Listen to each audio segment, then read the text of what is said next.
हाय दोस्तों, welcome to finance family. आज के हमारे एसएम बुलेटिन यानी कि स्टॉक मार्केट बुलेटिन एपिसोड 11 में आपका बहुत बहुत स्वागत है। आज का वीडियो मैं थोड़ा सा लेट डाल रहा हूँ बुलेटिन का।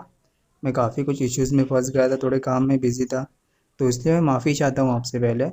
लेकिन ये वीडियो मैं आपको प्रॉमिस करता हूँ कि बहुत सारे स्टॉक के ऊपर डिस्कशन करेंगे अलग अलग टाइम फ्रेम से। और अगर ये वीडियो थोड़ा सा लंबा भी हो सकता है क्योंकि ऑलमोस्ट हम हर एक सेक्टर को कवर करेंगे आज की वीडियो में, और साथ ही साथ इंडेक्स को भी कवर करेंगे आज की वीडियो में।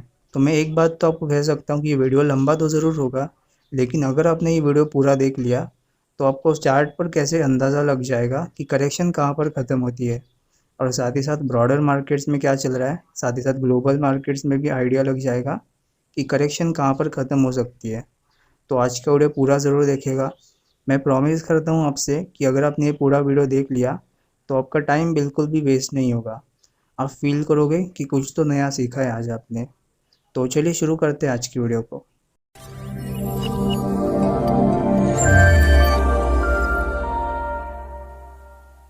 तो चलिए सबसे पहले हम ऑटो सेक्टर के बारे में डिस्कशन कर लेते हैं।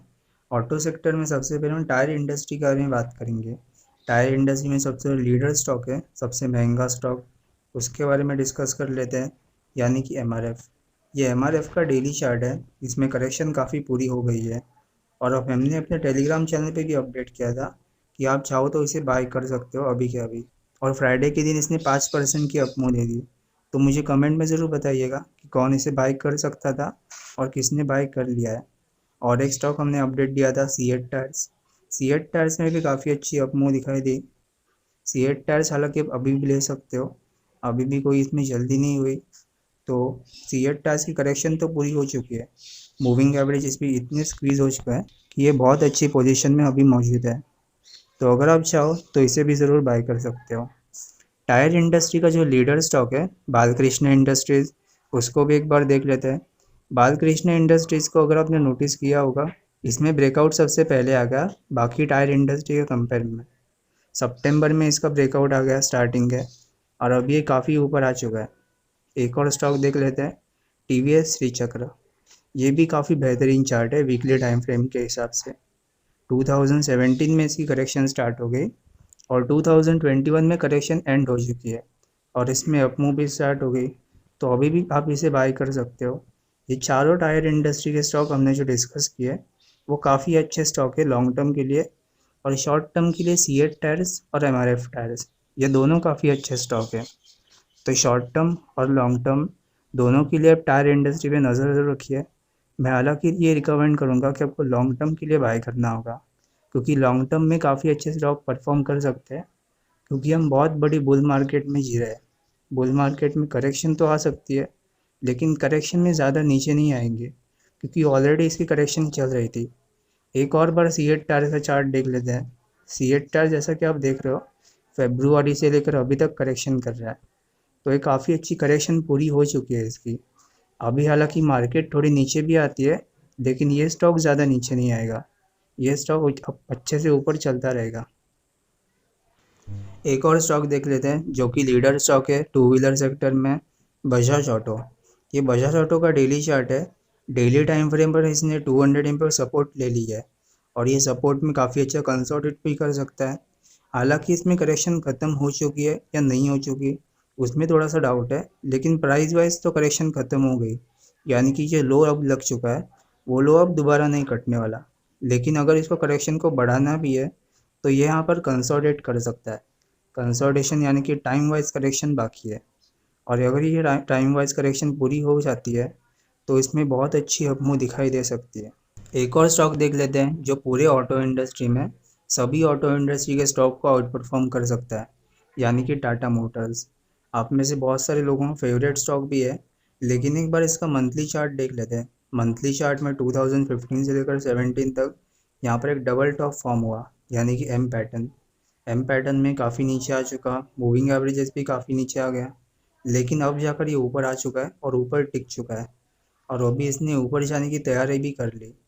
आने वाले टाइम में पूरे ऑटो सेक्टर के स्टॉक को, यानी कि जो बाकी ऑटो सेक्टर के स्टॉक हैं, महिंद्रा एंड महिंद्रा, मारुति, आइशर मोटर्स, सबको आउट परफॉर्म कर सकता है। तो आप इसे नज़र ज़रूर रखिएगा। यही चीज़ वहाँ पर बोली गई थी, और वही चीज़ मैं यहाँ पर रिपीट कर रहा हूँ। तो एक बार इसका डेली चार्ट देख लेते हैं। डेली चार्ट में काफ़ी अच्छी करेक्शन कर रहा था। करेक्शन हालांकि पूरी भी हो चुकी, ब्रेकआउट भी आ चुका, लेकिन अभी क्या आप इसे बाय कर सकते हो।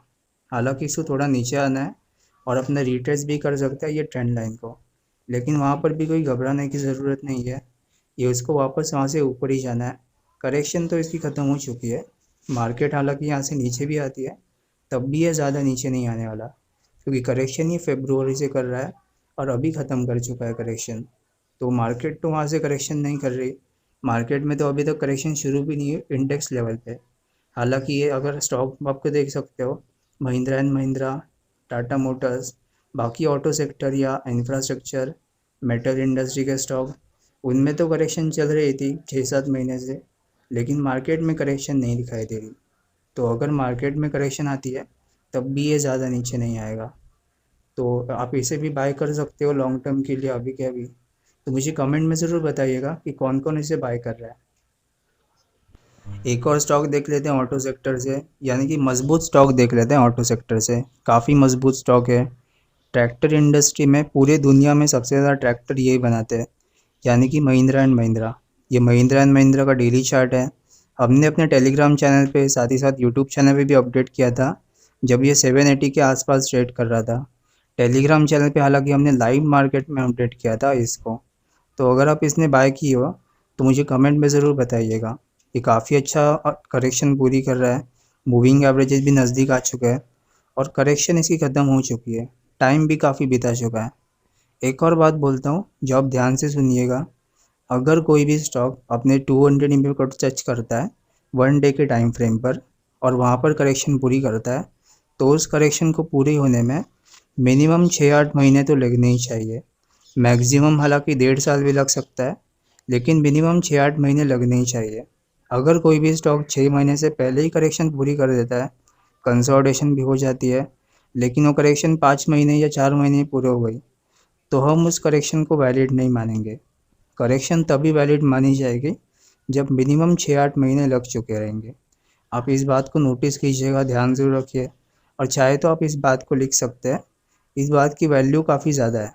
आपको ऑलमोस्ट 40,000 देने पड़ेंगे ये एक सीखने के लिए। तो चलिए और एक स्टॉक देख लेते हैं, एस्कॉर्ट्स। एस्कॉर्ट में भी काफ़ी अच्छी करेक्शन कर रही थी, ऊपर भी आ चुका है ये। इसमें भी कोई छोटी मोटी करेक्शन अगर आपको मिलती है तो आप इसे भी ज़रूर बाई कर सकते हो। एक और स्टॉक देख लेते हैं, मदरसन सुमी। मदरसन सुमी में करेक्शन चल रही है मार्च से लेकर अभी तक इसकी करेक्शन ख़त्म नहीं हुई, क्योंकि मूविंग एवरेजेस अभी भी काफ़ी दूर है। तो करेक्शन तो अभी इसकी पूरी नहीं हुई, क्योंकि अपने 200 EMA और 50 EMA के बीच में कंसोलिडेशन नहीं हुई, लेकिन टाइम इसमें पूरा कर चुका है ये। तो एक बार इसे वापस ज़रूर आना है अपने कंसोलिडेशन को पूरा करने। एक और स्टॉक देख लेते हैं, ग्रीवियस कॉटन। ग्रीवियस कॉटन हालांकि आपको लग सकता है कि ये कॉटन या कोई टेक्सटाइल इंडस्ट्री से रिलेटेड है, लेकिन नहीं, ये ऑटो सेक्टर से रिलेटेड है। 2015 से लेकर अभी तक ये करेक्शन ही कर रहा है मंथली टाइम फ्रेम पर। करेक्शन अब जाकर पूरी हो सकती है। हालांकि आपको 179 पे ब्रेकआउट आ सकता है, लेकिन वहाँ पर आपको इंतज़ार नहीं करना। करेक्शन कैसे पूरी होती है ये आपको पहले ही पता लग जाएगा अगर आपने हमारा चैनल सब्सक्राइब किया है तो। एक बार इसका डेली चार्ट भी देख लेते हैं। डेली चार्ट में ये मार्च से लेकर अभी तक करेक्शन ही कर रहा है। करेक्शन में मूविंग एवरेजेस काफ़ी नज़दीक आ चुके हैं। तो जैसे इसमें कोई ब्रेकआउट आएगा, और करेक्शन थोड़ी सी बाकी है, यानी कि प्राइस वाइज तो करेक्शन पूरी हो गई, लेकिन टाइम थोड़ा सा यहाँ पर बिताना है। तो अगर यहाँ पर ये थोड़ा सा कंसोलिडेट कर देता है और ब्रेकआउट आ जाता है, एक अच्छे कैंडल, एक अच्छी वॉल्यूम, बॉलिंजर बैंड के स्क्वीज से आरएसआई में अच्छी मूवमेंट आती है, एमएससीडी और हिस्टोग्राम में काफ़ी अच्छी मूवमेंट आती है, तो आप इसे ज़रूर बाय कर सकते हो। शॉर्ट टर्म और लॉन्ग टर्म के लिए काफ़ी अच्छा स्टॉक है। शॉर्ट टर्म के लिए अगर आप इसे बाय करते हो तो 200 EMA पर आपको स्टॉप लॉस लगाना है, और 179 जो कि इसका ऑल टाइम हाई है, 179 या 180 के आसपास, वहाँ पर आपको उसे टारगेट रखना है। और लॉन्ग टर्म के लिए बहुत ऊपर जा सकता है।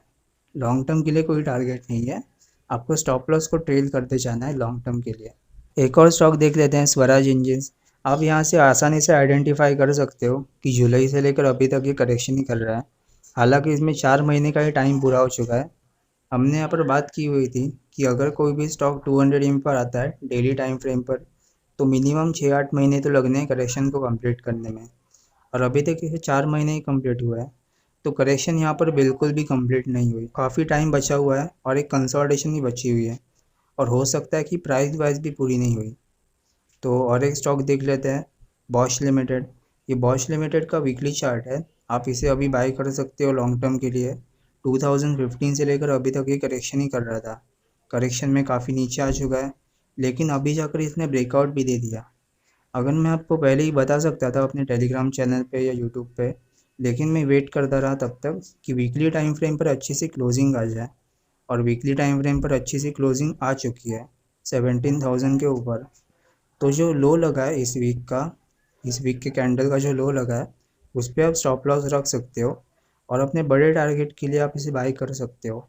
आपका स्टॉप लॉस काफ़ी छोटा है, लेकिन यहाँ से ये स्टॉक ऑलमोस्ट डबल ट्रिपल भी हो सकता है आने वाले 2-3 सालों में। साथ ही साथ वहाँ तक अभी जा सकता है, तो आप अपने स्टॉप लॉस को भी ट्रेल्स कर सकते हो, और अपने स्टॉप लॉस को अगर आप ट्रेल करते चाहते हो तो लॉस होने के चांसेस मिनिमम हो जाते हैं, क्योंकि स्टॉक को आपने पहले से ही बाई करके रखा है, और जहाँ पर आपने स्टॉप लॉस लगाया वो एरिया काफ़ी छोटा है, और आने वाला टारगेट काफ़ी बड़ा है। तो रिस्क टू रिवॉर्ड रेशो काफ़ी अच्छा है इसमें, कंपनी भी काफ़ी अच्छी है, तो आप इसे ज़रूर बाई कर सकते हो लॉन्ग टर्म के लिए। और दो स्टॉक देख लेते हैं जिनके चार्ट्स काफ़ी सिमिलर हैं और दोनों ही ऑटो सेक्टर से बिलोंग करते हैं। और दो मल्टीबैगर स्टॉक डिस्कस कर लेते हैं, आइशर मोटर्स और मारुति सुजुकी। मल्टीबैगर स्टॉक की पहचान कैसी होती है वो मैं आज बता जाऊँ, तो इसे ध्यान से ज़रूर सुनिएगा। मल्टीबैगर स्टॉक वही हो सकता है जो पहले से ही मल्टीबैगर हो चुका है, जैसे कि आइशर मोटर्स का ही एग्जांपल ले लेते हैं। ये भी 2002 से लेकर 2018 तक मल्टीबैगर हो चुका है, और मल्टीबैगर होने के बाद इसने बड़ी करेक्शन स्टार्ट कर दी। यानी कि बड़ी करेक्शन का मतलब है प्राइस से बड़ी नहीं, टाइम से बड़ी। यानी कि ये 4 साल करेक्शन ही कर रहा है अभी तक।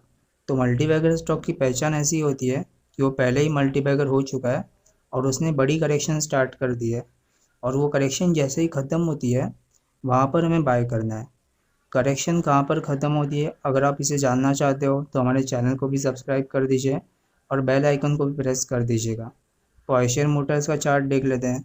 जैसे इसमें ब्रेकआउट आएगा 3000 लेवल पे, तो हम इसे बाय कर सकते हैं लॉन्ग टर्म के लिए, और हमें यहाँ से एक मल्टीबैगर रिटर्न्स ये ज़रूर दे सकता है। एक और स्टॉक देख लेते हैं, मारुति सुजुकी। इसका चार्ट भी काफ़ी सिमिलर है, पहले ये भी मल्टीबैगर हो चुका है। 2015 में ये ऑलमोस्ट 1,500 के आसपास था, और 2018 में जो हाई लगा है वो 10,000 के आसपास है। तो ये काफ़ी अच्छा मूवमेंट इसमें दिखाई दी, बुल मार्केट काफ़ी अच्छी थी। और अगर आप जानते हो 2014 से लेकर 2018 तक India was the fastest growing economy, और 2018 से एक आर्थिक मंदी शुरू हो गई। रिसेशन रिसेशन तो नहीं बोल सकते इसे, लेकिन स्लो डाउन आ गया था इकोनॉमी में, जिसका सबसे बड़ी मार ऑटो सेक्टर और मेटल सेक्टर को लगी, और उस टाइम ये काफ़ी नीचे आ चुका। ऑटो सेक्टर में जो बाकी स्टॉक है वो भी उसी टाइम से नीचे आ गए। तो अगर ये 8,000 का लेवल यहाँ से पार करता है अच्छे से कैंडल के साथ वीकली टाइम फ्रेम पर क्लोजिंग होने पर, तो हम इसे भी ज़रूर बाय कर सकते हैं लॉन्ग टर्म के लिए। ये यहाँ से कई गुना रिटर्न्स दे सकता है 2-3 सालों में। तो चलिए मेटल इंडस्ट्री के स्टॉक के बारे में डिस्कस कर लेते हैं। मेटल स्टॉक आने वाले टाइम में बहुत अच्छा परफॉर्म कर सकते हैं, क्योंकि मेटल, ऑटो, इंफ्रा ये सब इकोनॉमी से जुड़े हुए सेक्टर हैं। और जो ऐसे सेक्टर हैं जो इकोनॉमी से डायरेक्टली रिलेटेड नहीं है, जैसे कि एफएमसीजी, फार्मा इंडस्ट्री, वो थोड़े अंडर परफॉर्म कर सकते हैं आने वाले टाइम में। तो आप जैसे सेक्टर जानते हो कि जो इकोनॉमी अच्छी चलती है तब ये स्टॉक अच्छे चलते हैं, और जब इकोनॉमी ख़राब होती है तब ये स्टॉक काफ़ी ख़राब चलता है, या आपको नेगेटिव रिटर्न्स भी दे सकते हैं। ये साइक्लिकल स्टॉक होते हैं, तो आप इसे तभी बाय कर सकते हो, आप इसे लॉन्ग टर्म के लिए बाय नहीं कर सकते कि बहुत टाइम इसने 10-12 साल आपने रख दिया। ये 2-3 साल के लिए काफ़ी अच्छे स्टॉक बन सकते हैं। आप इसे वैल्यू इन्वेस्टिंग के बजाय ग्रोथ इन्वेस्टिंग कह सकते हो, क्योंकि ये ग्रोथ काफ़ी अच्छी देते हैं कम टाइम में ज़्यादा। तो जो मेटल सेक्टर में लीडर स्टॉक है एपीएल अपोलो ट्यूब्स, उसका चार्ट देख लेते हैं। मार्च से लेकर अभी तक ये करेक्शन ही कर रहा है 4 आवर के टाइम फ्रेम पर। 4 आवर के टाइम फ्रेम पर एक बार इसे कंसोलिडेट करना है। प्राइस हालांकि ऊपर आ चुका है, लेकिन करेक्शन हम यहाँ से मानेंगे, क्योंकि वहाँ से ये रनिंग करेक्शन कर रहा है।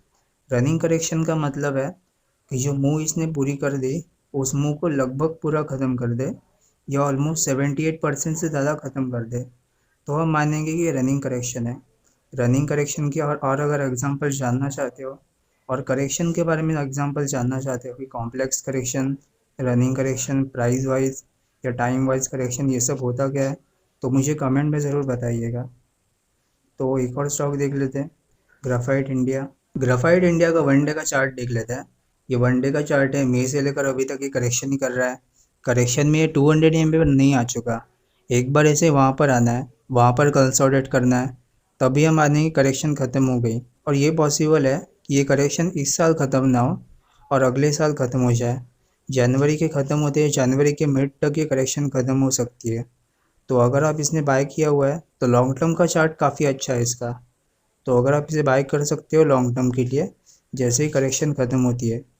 एक और चार्ट देख लेते हैं जो कि इसी का भाई है, HEG लिमिटेड।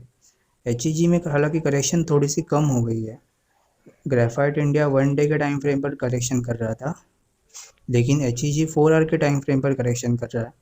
4 आवर के टाइम फ्रेम पर करेक्शन तो पूरी हो गई, ब्रेकआउट भी आ गया, लेकिन ब्रेकआउट के बाद ही वापस खड़ा हो चुका है। छोटे टाइम फ्रेम में करेक्शन कर रहा है, तो छोटा टाइम फ्रेम आप इसे देख सकते हो। जैसे ही वहाँ पर भी ब्रेकआउट आता है तब आप इसे भी बाय कर सकते हो। काफ़ी अच्छे स्टॉक है दोनों, और आने वाले टाइम में काफ़ी अच्छे रिटर्न्स भी दे सकते हैं। तो चलिए ऐसे स्टॉक देख लेते हैं जो कि निफ्टी में भी है और मेटल स्टॉक से रिलेटेड है। हिंदाल्को। हिंदाल्को सबसे स्ट्रॉन्ग चार्ट है बाकी दो के कंपैरिजन में।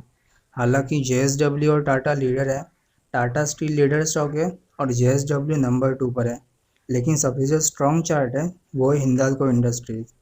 आप यहाँ से थोड़ा सा आइडेंटिफाई कर सकते हो कि अगर बैंकिंग सेक्टर में लीडर तो HDFC बैंक है, लेकिन कोटक बैंक ने रिटर्न ज़्यादा दिए हुए हैं। तो ये पॉसिबल नहीं है और ये ज़रूरी भी नहीं है कि जो स्टॉक लीडर स्टॉक है वही आपको सबसे ज़्यादा रिटर्न देगा। ये भी कई बार होता है कि स्मॉल कैप ज़्यादा रिटर्न देता है, मिड कैप और भी ज़्यादा रिटर्न देता है, और लार्ज कैप थोड़े से कम रिटर्न देते हैं। और ये भी पॉसिबल है कि लार्ज कैप ज़्यादा रिटर्न देता है और स्मॉल कैप कम रिटर्न देता है। तो कंपनीज़ को आपको ऐसे फाइंड आउट नहीं करना कि मार्केट कैप कैसा है, क्वालिटी के हिसाब से आपको कंपनीज़ को छांटना है। जैसे कि अच्छी क्वालिटी की कंपनी, बुरी क्वालिटी या फिर मीडियम क्वालिटी, एशियन पेंट्स या पीडीलाइट जैसे स्टॉक है, आप इसे एकदम A+ क्वालिटी में लगा सकते हो। उसमें आप रिलायंस भी गिन लो, HDFC के स्टॉक, उसको आप अपने A+ क्वालिटी में डाल सकते हो। और जो येस बैंक और आइडिया जैसे स्टॉक होते हैं जिनमें पब्लिक का इंटरेस्ट सबसे ज़्यादा रहता है, रिटेलर्स की होल्डिंग सबसे ज़्यादा रहती है, ADAG ग्रुप के स्टॉक को अगर कंपेयर करो तो पब्लिक होल्डिंग काफ़ी ज़्यादा रहती है। तो ये काफ़ी गलत चीज़ है कि एशियन पेंट जैसे जो लीडर स्टॉक है, जो काफ़ी अच्छे रिटर्न देते हैं, ज़्यादा नीचे भी नहीं आते हैं, उनमें पब्लिक की होल्डिंग काफ़ी कम है। और जो कचरा स्टॉक है, जो काफ़ी बर्बाद हो चुके हैं, बैंकरप्ट हो चुका है, उनमें पब्लिक की होल्डिंग सबसे ज़्यादा रहती है। ये भी पॉइंट आप नोटिस कर सकते हो। शेयर होल्डिंग पैटर्न जब आप कवर करोगे या वो एनालाइज करोगे खुद ब खुद, तो आप ये जान सकते हो कि कौन सी कंपनीज़ में पब्लिक की होल्डिंग सबसे ज़्यादा है, यानी कि रिटेलर्स ज़्यादा होल्ड करते हैं। और एक स्टॉक देख लेते हैं, टाटा स्टील, जो कि लीडर स्टॉक है। ये स्टॉक भी मार्च से लेकर अभी तक करेक्शन ही कर रहा है। 4 आवर के टाइम फ्रेम पर ये करेक्शन कर रहा है। प्राइस वाइज और टाइम वाइज करेक्शन इसकी पूरी हो चुकी है, नहीं हो चुकी, और उसमें कन्फ्यूजन बाकी है, तो इसको हमें वेट एंड वॉच करना है कि पूरी हो चुकी है नहीं हो चुकी। JSW स्टील भी देख लेते हैं। JSW स्टील भी मई से लेकर अभी तक करेक्शन कर रहा है।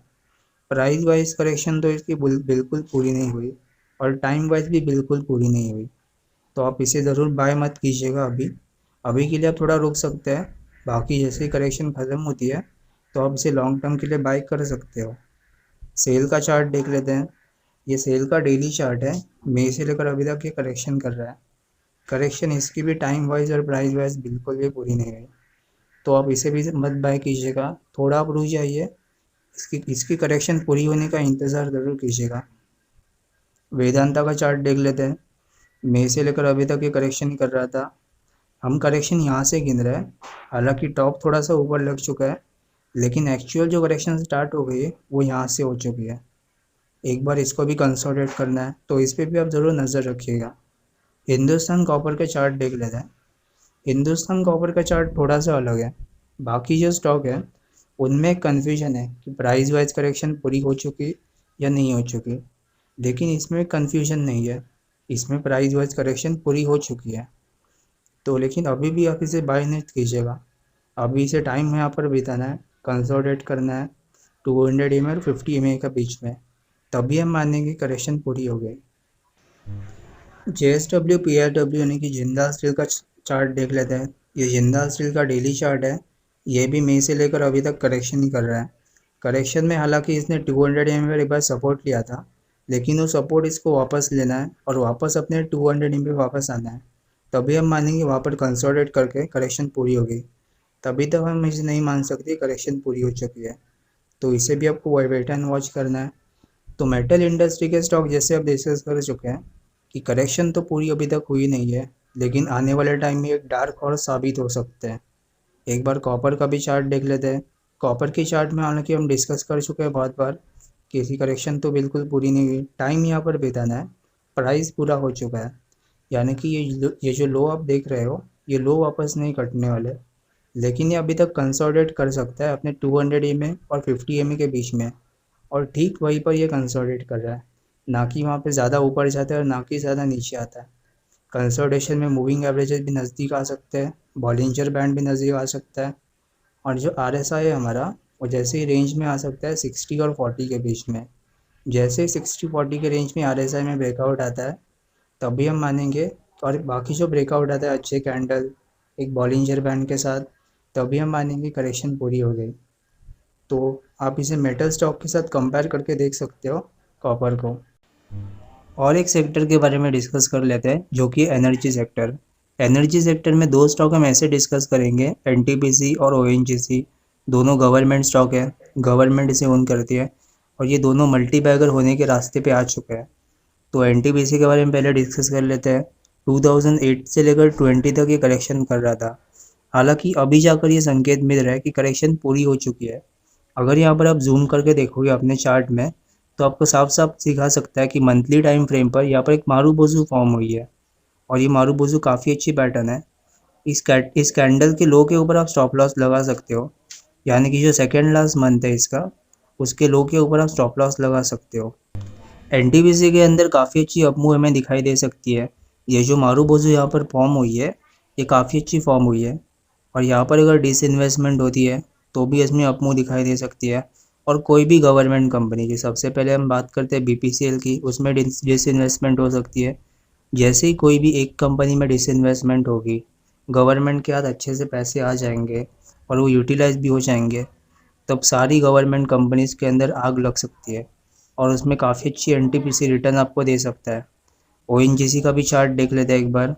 ओएनजीसी का चार्ट थोड़ा सा डिफरेंट है।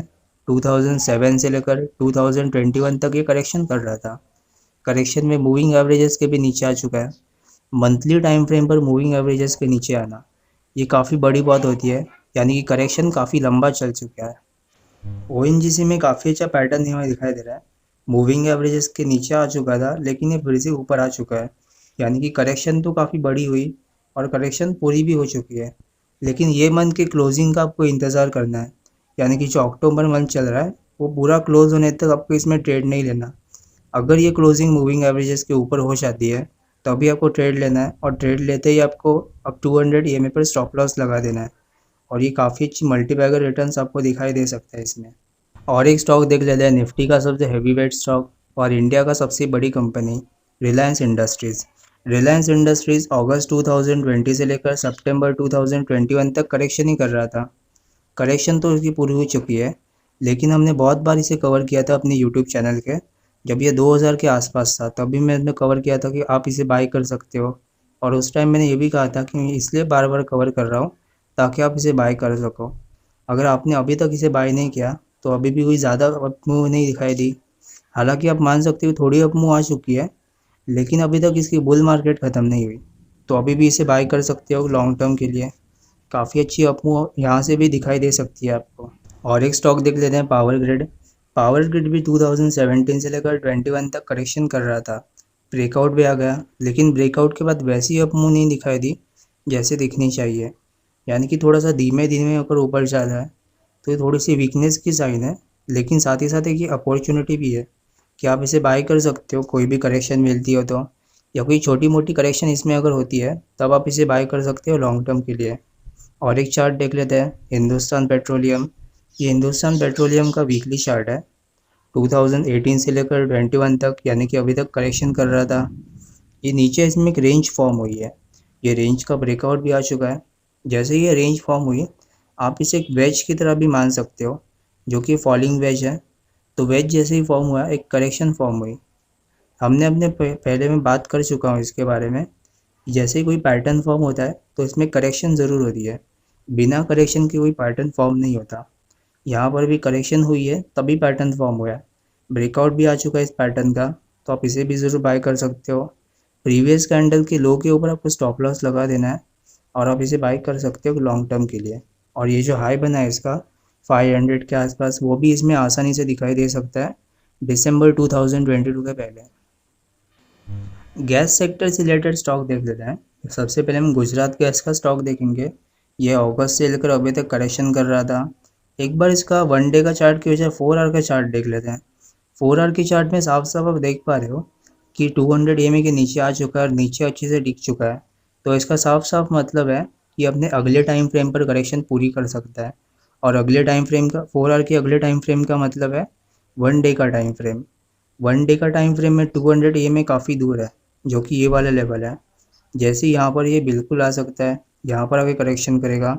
और जैसे कि हम बात कर चुके हैं इसके बारे में कि कोई भी स्टॉक 1 डे के टाइम फ्रेम पर करेक्शन पूरी करता है तो मिनिमम 6-8 महीने लगाने हैं। अभी तो इसे 2 ही महीने हुए हैं, तो अभी आप इसे बाय मत कीजिएगा।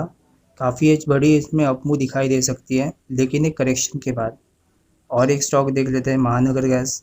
महानगर गैस को मैं बार बार कवर कर रहा हूँ इस वीडियो में, क्योंकि करेक्शन तो अभी पूरी हो सकती है इसकी। 2018 से लेकर अभी तक ये करेक्शन ही कर रहा है। ब्रेकआउट हालांकि थोड़ा सा दूर है इसका, लेकिन ये करेक्शन जैसे ही पूरी होगी काफ़ी अच्छी अपमूव में दिखाई देगी। और हर एक कंट्री इंक्लूडिंग इंडिया पेट्रोल और डीजल पर अपनी डिपेंडेंसी थोड़ी कम कर रही है। तो पेट्रोल और डीजल पर डिपेंडेंसी कम करने पर इलेक्ट्रिक को फ़ायदा ज़रूर होगा, लेकिन सबसे पहला फ़ायदा गैस सेक्टर को होगा, क्योंकि गैस सेक्टर थोड़ा सस्ता भी है। आप इसे इंपोर्ट और एक्सपोर्ट आसानी कर सकते हो। ट्रांसपोर्टेशन थोड़ा आसान है इसका, लेकिन पेट्रोल के साथ वैसा नहीं है। और गैस के कारण ज़्यादा पॉल्यूशन भी नहीं होती, ज़्यादा धुआं भी नहीं निकलता। साथ ही साथ जो ऐसे गाड़ी होते हैं जो गैस से चलते हैं या सीएनजी से चलते हैं, उनकी मेंटेनेंस काफ़ी कम होती है। यानी कि उसमें से कार्बन डाइऑक्साइड बाहर नहीं निकलता, तो मेंटेनेंस कम हो जाती है। बाकी जो पेट्रोल और डीजल वाली गाड़ी होती है उनमें मेंटेनेंस कॉस्ट थोड़ी ज़्यादा पड़ती है, क्योंकि वहाँ से कार्बन डाइऑक्साइड और बाकी गैसेस निकलते रहते हैं। तो आप इसे भी तो नज़र रखिएगा। गैस सेक्टर आने वाले टाइम में काफ़ी अच्छा ग्रो कर सकता है। एक और स्टॉक देख लेते हैं, इंद्रप्रस्थ गैस। इंद्रप्रस्थ गैस भी करेक्शन कर रहा है। मंथली डेली टाइम फ्रेम पर काफ़ी अच्छी कंसोलिडेशन कर रहा है। मूविंग एवरेजेस स्क्वीज हो चुके हैं। हालांकि थोड़ी सी कंसोलिडेशन अभी बाकी है, लेकिन आप इसे अगर बाय करते हो तो काफ़ी अच्छी अपमूव दिखाई दे सकती है। और ये भी पॉसिबल है कि 1000 का टारगेट भी अचीव कर ले दिसंबर 2022 से पहले। तो आप इसे ज़रूर बाय कर सकते हो लॉन्ग टर्म के लिए, और शॉर्ट टर्म में भी काफ़ी अच्छे रिटर्न आपको दिखाई दे सकते हैं। साथ ही साथ आपको 200 EMA पर स्टॉप लॉस भी लगाना है। कैस्ट्रॉल इंडिया का भी चार्ट देख लेते हैं एक बार। कैस्ट्रॉल इंडिया 2015 से लेकर अभी तक करेक्शन कर रहा था। बॉश लिमिटेड का भी चार्ट काफ़ी सेम है कैस्ट्रॉल से, वो भी 15 से करेक्शन कर रहा है और ये भी 15 से करेक्शन कर रहा है। उसका चार्ट आप इसके साथ कंपेयर करोगे तो काफ़ी सिमिलर नज़र आएगा। तो इसको भी एक बार करेक्शन तो पूरी हो सकती है इसकी। जैसे इसमें 176 का लेवल पार होगा, आप इसमें एक बाय पोजीशन बना सकते हो लॉन्ग टर्म के लिए। काफ़ी अच्छी बुल मार्केट इसकी स्टार्ट हो सकती है, क्योंकि करेक्शन तो ख़त्म हो गई। करेक्शन के बाद ट्रेंड ही शुरू होगा। एक ट्रेंड तो इसके पहले भी था, यानी कि 2002 से 15 तक। 15 में करेक्शन स्टार्ट हो गई और एक करेक्शन स्टार्ट हो गई। अब ये करेक्शन ख़त्म होने को आई है, तो फिर से एक अप ट्रेंड स्टार्ट हो सकता है। पूरे चांसेस हैं, तो आप इसे भी ज़रूर बाय कर सकते हो। BPCL का चार्ट एक बार देख लेते हैं। BPCL काफ़ी अच्छी कंपनी है डिसइन्वेस्टमेंट के लिए। गवर्नमेंट ऑलमोस्ट पूरा मन बना चुकी है इसको डिसइन्वेस्ट करने का। 2018 से अभी तक करेक्शन कर रहा था, लेकिन हम तो फिर भी चार्ट के हिसाब से चलेंगे। ज़्यादा न्यूज़ के ऊपर हम ध्यान तो ज़रूर दे सकते हैं, लेकिन न्यूज़ को कंट्रोल कर पाना हमारे हाथ में नहीं है। चार्ट को कंट्रोल करना, साथ ही साथ हमारा डिसिप्लिन, हमारा money management, risk to reward ratio, ये हम ज़रूर कंट्रोल कर सकते हैं। जैसे ही 550 का लेवल पार होगा तब ब्रेकआउट आएगा, तब हम इसे बाय करेंगे लॉन्ग टर्म के लिए। अगर आप हमारा वीडियो यहाँ तक देख चुके हैं तो इसे लाइक ज़रूर कीजिएगा। मैं उम्मीद करता हूँ कि आप बहुत कुछ सीखे होंगे इस वीडियो में। तो अपने दोस्तों के साथ भी इसे ज़रूर शेयर कीजिएगा। और हम लॉन्ग टर्म की बात इसलिए करते हैं, इंट्राडे अवॉइड जरूर इसलिए करते हैं क्योंकि इंट्राडे के अंदर ज़्यादातर लोग लॉस ही करेंगे, और लॉन्ग टर्म या शॉर्ट टर्म या स्विंग ट्रेडिंग के अंदर ज़्यादातर लोग इसमें प्रॉफिट कर सकते हैं अगर कोई ढंग का काम करता है, मनी मैनेजमेंट को फॉलो करता है, पेनी स्टॉक में ज़्यादा काम नहीं करता, या पेनी स्टॉक को ज़्यादातर देखता ही नहीं, येस बैंक को कभी काम नहीं करता उसके अंदर, और ज़्यादातर बड़े स्टॉक में काम करता है, तो वो बंदा अच्छे से प्रॉफिट कमा सकता है नेट नेट में। लेकिन इंट्राडे के अंदर प्रॉफिट कमाना काफ़ी मुश्किल है। अगर आप एक्सपीरियंस्ड हो तभी आप काम कर सकते हो इंट्राडे और डेरिवेटिव्स में। बाकी आपको short term, medium term, long term और स्विंग ट्रेडिंग के अंदर ही ज़्यादा काम करना है। इंट्राडे को हो सके उतना अवॉइड कर दीजिएगा। तो चलिए और एक सेक्टर के बारे में डिस्कस कर लेते हैं, जो कि है फाइनेंस सेक्टर। फाइनेंस सेक्टर में सबसे पहले M&M फाइनेंस के ऊपर डिस्कशन करेंगे, जो कि काफ़ी अच्छी अपमूव आपको दिखाई दे सकती है उसके अंदर। 2018 से लेकर अभी तक ये करेक्शन ही कर रहा है। जैसे ही ये 224 का लेवल पार होगा तब हम इसे ट्रेड लेना है, और उस टाइम में काफ़ी अच्छी अपमूव दिखाई दे सकती है। जैसे ही ब्रेकआउट आएगा तभी हमें ट्रेड लेना है, उसके पहले ट्रेड नहीं लेना। और जो फाइनेंस सेक्टर में जो सबसे बड़ा स्टॉक है, मार्केट कैप के हिसाब से, टर्नओवर के हिसाब से और मार्केट शेयर के हिसाब से, यानी कि HDFC लिमिटेड, उसका भी चार्ट देख लेते हैं। इसकी डिस्कशन हमने पहले वीडियोस में भी की थी, जब ये ब्रेकआउट के एकदम नज़दीक था कि आप यहाँ पर बाय कर सकते हो। तो मुझे कमेंट में ज़रूर बताइएगा कि किसने किसने बाय किया, और मुझे ये चीज़ दिखानी है कि ये टॉप के आसपास आकर वहाँ पर एक रेजिस्टेंस लेने लगा, और रेजिस्टेंस में जो करेक्शन आई थी वो करेक्शन 1 आवर के टाइम फ्रेम पर आई है। तो एक बार इसका 1 आवर का चार्ट भी देख लेते हैं। 1 आवर के चार्ट में जैसा कि आप देख पा रहे हो, अगस्त से लेकर अभी तक करेक्शन चल रही है। इसने अपने 200 EMA पर सपोर्ट भी ले लिया, वहाँ पर कंसोलिडेट भी कर रहा, लेकिन यहाँ से हमें अप मूव या डाउन मूव नोटिस करनी है। जैसे ब्रेकडाउन होता है या ब्रेकआउट होता है तभी हम मानेंगे कि इसकी कोई तो मूव स्टार्ट हो गई, लेकिन अभी तो ये कंसोलिडेट ही कर रहा है। आप चाहे तो इसे शॉर्ट कर सकते हो, लेकिन शॉर्ट करने के बाद 1 डे या इंट्राडे के अंदर जो भी प्रॉफिट मिलता है उसे लेकर आपको बाहर निकलना है, इसको कैरी नहीं करना शॉर्ट को। और शॉर्ट आपको तभी करना है जब ये अच्छे से ब्रेकडाउन करे, यानी कि 200 EMA को अच्छे से नीचे से तोड़ दे, तभी आपको शॉर्ट करना है, तभी तो आपको शॉर्ट नहीं करना। और अगर लॉन्ग भी करना चाहते हो, थोड़े से प्रॉफिट में आप निकल सकते हो, जो कि स्विंग ट्रेडिंग जो कर सकते हो, या आप में से बहुत सारे लोग स्विंग ट्रेडिंग करते होंगे, इंट्राडे करते होंगे, तो उनके लिए काफ़ी अच्छा स्टॉक है, काफ़ी अच्छा चार्ट भी है, तो वो थोड़ा सा प्रॉफिट लेके यहाँ से निकल सकते हैं। AB कैपिटल का भी चार्ट देख लेते हैं। AB कैपिटल 2018 से लेकर 21 तक करेक्शन कर रहा था, मूविंग एवरेजेस के भी नीचे आ गया, और अभी जाकर ये मूविंग एवरेजेस के ऊपर टिक चुका है, अच्छे से टिक चुका है। तो ये रिवर्सल का साइन है, काफ़ी बड़ा वाला रिवर्सल, और ये रिवर्सल छोटा मोटा नहीं है, ये काफ़ी लंबा टिक सकता है। तो एक बार इसका 1 डे का चार्ट भी देख लेते हैं। 1 डे की चार्ट में बहुत अच्छी करेक्शन कर रहा है, मूविंग एवरेजेस एकदम स्क्वीज हो गया है। यहाँ पर एक कंसोलिडेशन बाकी है 50 EMA और 200 EMA के बीच में। जैसे ये कंसोलिडेशन होगी और ये ट्रेंड लाइन कटेगी तब हम इसे बाय कर सकते हैं एक लॉन्ग टर्म के लिए। लॉन्ग टर्म के साथ हालांकि ये शॉर्ट टर्म में काफ़ी अच्छे रिटर्न दे सकता है। स्विंग ट्रेडिंग की बात नहीं कर रहा हूँ, शॉर्ट टर्म का मतलब है 2 से 3 महीने। 2 से 3 महीने में काफ़ी अच्छा रिटर्न आपको ये दे सकता है, लेकिन अगर आप इसे लेते हो तब आपको स्टॉप लॉस ज़रूर मेंटेन करना है, ये लो के आसपास, और रिटर्न आपका काफ़ी बड़ा होगा। रिटर्न के लिए एक बार 1 वीक का चार्ट फिर से देख लेते हैं। 1 वीक के चार्ट में जो 240 का हाई लगा था, वो हाई भी आसानी से काटा जा सकता है 2-3 सालों में। तो शॉर्ट टर्म के लिए भी ये वाला एक रेजिस्टेंस फेस कर सकता है। जो जो इसने प्रीवियस हाई लगाया था वो सब अब रेजिस्टेंस की तरह काम करेंगे अगर ये ऊपर निकलना स्टार्ट करता है तो 1 डे के चार्ट में थोड़ा सा आपको वेट एंड वॉच करना है। मूविंग एवरेजेस अभी तक पूरे नज़दीक नहीं आए, लेकिन नज़दीक आ चुके हैं थोड़ी देर के लिए। कंसोलिडेशन थोड़ी सी बाकी है, टाइम वाइज करेक्शन बाकी है, प्राइस वाइज तो पूरी हो चुकी है, यानी कि ये जो लो लगा है वो फिर से नहीं कटने वाला, लेकिन टाइम थोड़ा सा बिता सकता है। एक और चार्ट देख लेते हैं, क्राइसिल लिमिटेड। क्राइसिल लिमिटेड में राकेश झुनझुनवाला जी का काफ़ी बड़ा स्टेक है, वो काफ़ी बड़ा स्टेक भी होल्ड करते हैं, साथ ही साथ उनकी वाइफ रेखा झुनझुनवाला, उनका भी काफ़ी बड़ा स्टेक है। तो इस पे नज़र ज़रूर रखिएगा। वीकली टाइम फ्रेम पर ये 2015 से लेकर 21 तक काफ़ी अच्छी करेक्शन कर रहा था। ये करेक्शन भी टाइम वाइज करेक्शन है, प्राइस वाइज करेक्शन नहीं है। हालांकि आप यहाँ पर थोड़ा देख सकते हो, 2018, 19 या 19 के मिड तक ये थोड़ा सा नीचे आ चुका था, लेकिन फिर भी हम इसे डाउन ट्रेंड नहीं मानेंगे क्योंकि ये रिकवर कर गया। क्राइसिल में 2021 में ब्रेकआउट आ गया। जो हमें छोटी सी ट्रेंड लाइन मार्क की हुई है, वो ट्रेंड लाइन का जैसे ही ब्रेकआउट आ गया, काफ़ी अच्छी अपमूव दिखाई दी।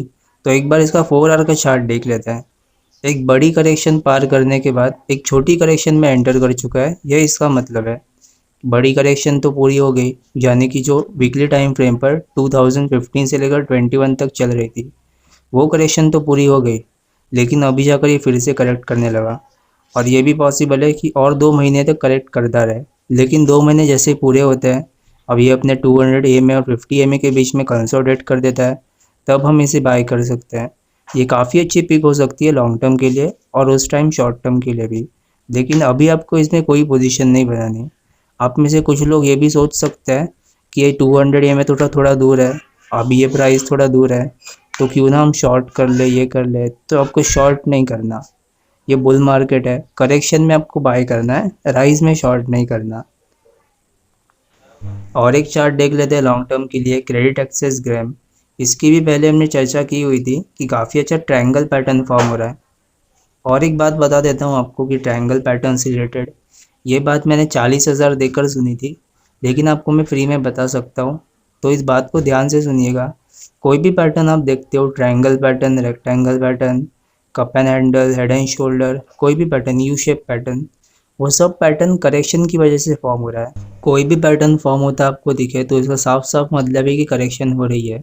अगर आप कोई अप ट्रेंड देखते हो या डाउन ट्रेंड देखते हो, तो उनमें कोई पैटर्न नहीं होता, ट्रेंड तो बस ऊपर जाता रहता है या नीचे जाता रहता है।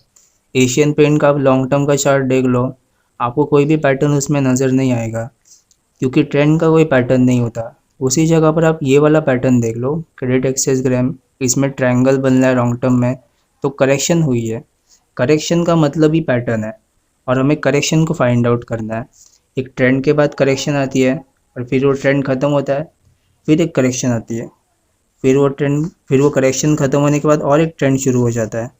तो करेक्शन को अगर आप फाइंड आउट करना सीख गए, तो उसके बाद जो पूरा ट्रेंड होगा वो आपका होगा, और उसके अंदर आपको प्रॉफिट कमाने से कोई नहीं रोक सकता। तो जुड़े रहिए हमारे चैनल के साथ। ऐसा ही वैल्यूएबल कंटेंट आप चाहते हो, तो इस वीडियो को भी लाइक कर दीजिए, ताकि मेरी रीच थोड़ी बढ़ सके और ज़्यादा से ज़्यादा लोग इस चैनल से जुड़ सकें। और अगर आपने चैनल को सब्सक्राइब नहीं किया, तो अभी का भी सब्सक्राइब कर दीजिए। साथ ही साथ उस बेल आइकन को भी प्रेस कर दीजिए, ताकि सबसे पहले नोटिफिकेशन आपको ही मिले। और एक स्टॉक देख लेते हैं, MCX। इसमें भी काफ़ी बड़ी स्टेक है एक इन्वेस्टर की। आपको अगर समझ आ गया कि इस इन्वेस्टर की सबसे बड़ी स्टेक है, तो मुझे कमेंट में ज़रूर बताइएगा। इसका सबसे पहले 1 मंथ का चार्ट देख लेते हैं। 1 मंथ के चार्ट में 2013 से लेकर अभी तक करेक्शन कर रहा था, और करेक्शन अभी जाकर ख़त्म हो चुकी है और ब्रेकआउट भी आ चुका है। और इसके रिलेटेड मैं एक स्टोरी शेयर करूँगा आपसे, तो इसे पूरा ज़रूर देखिएगा।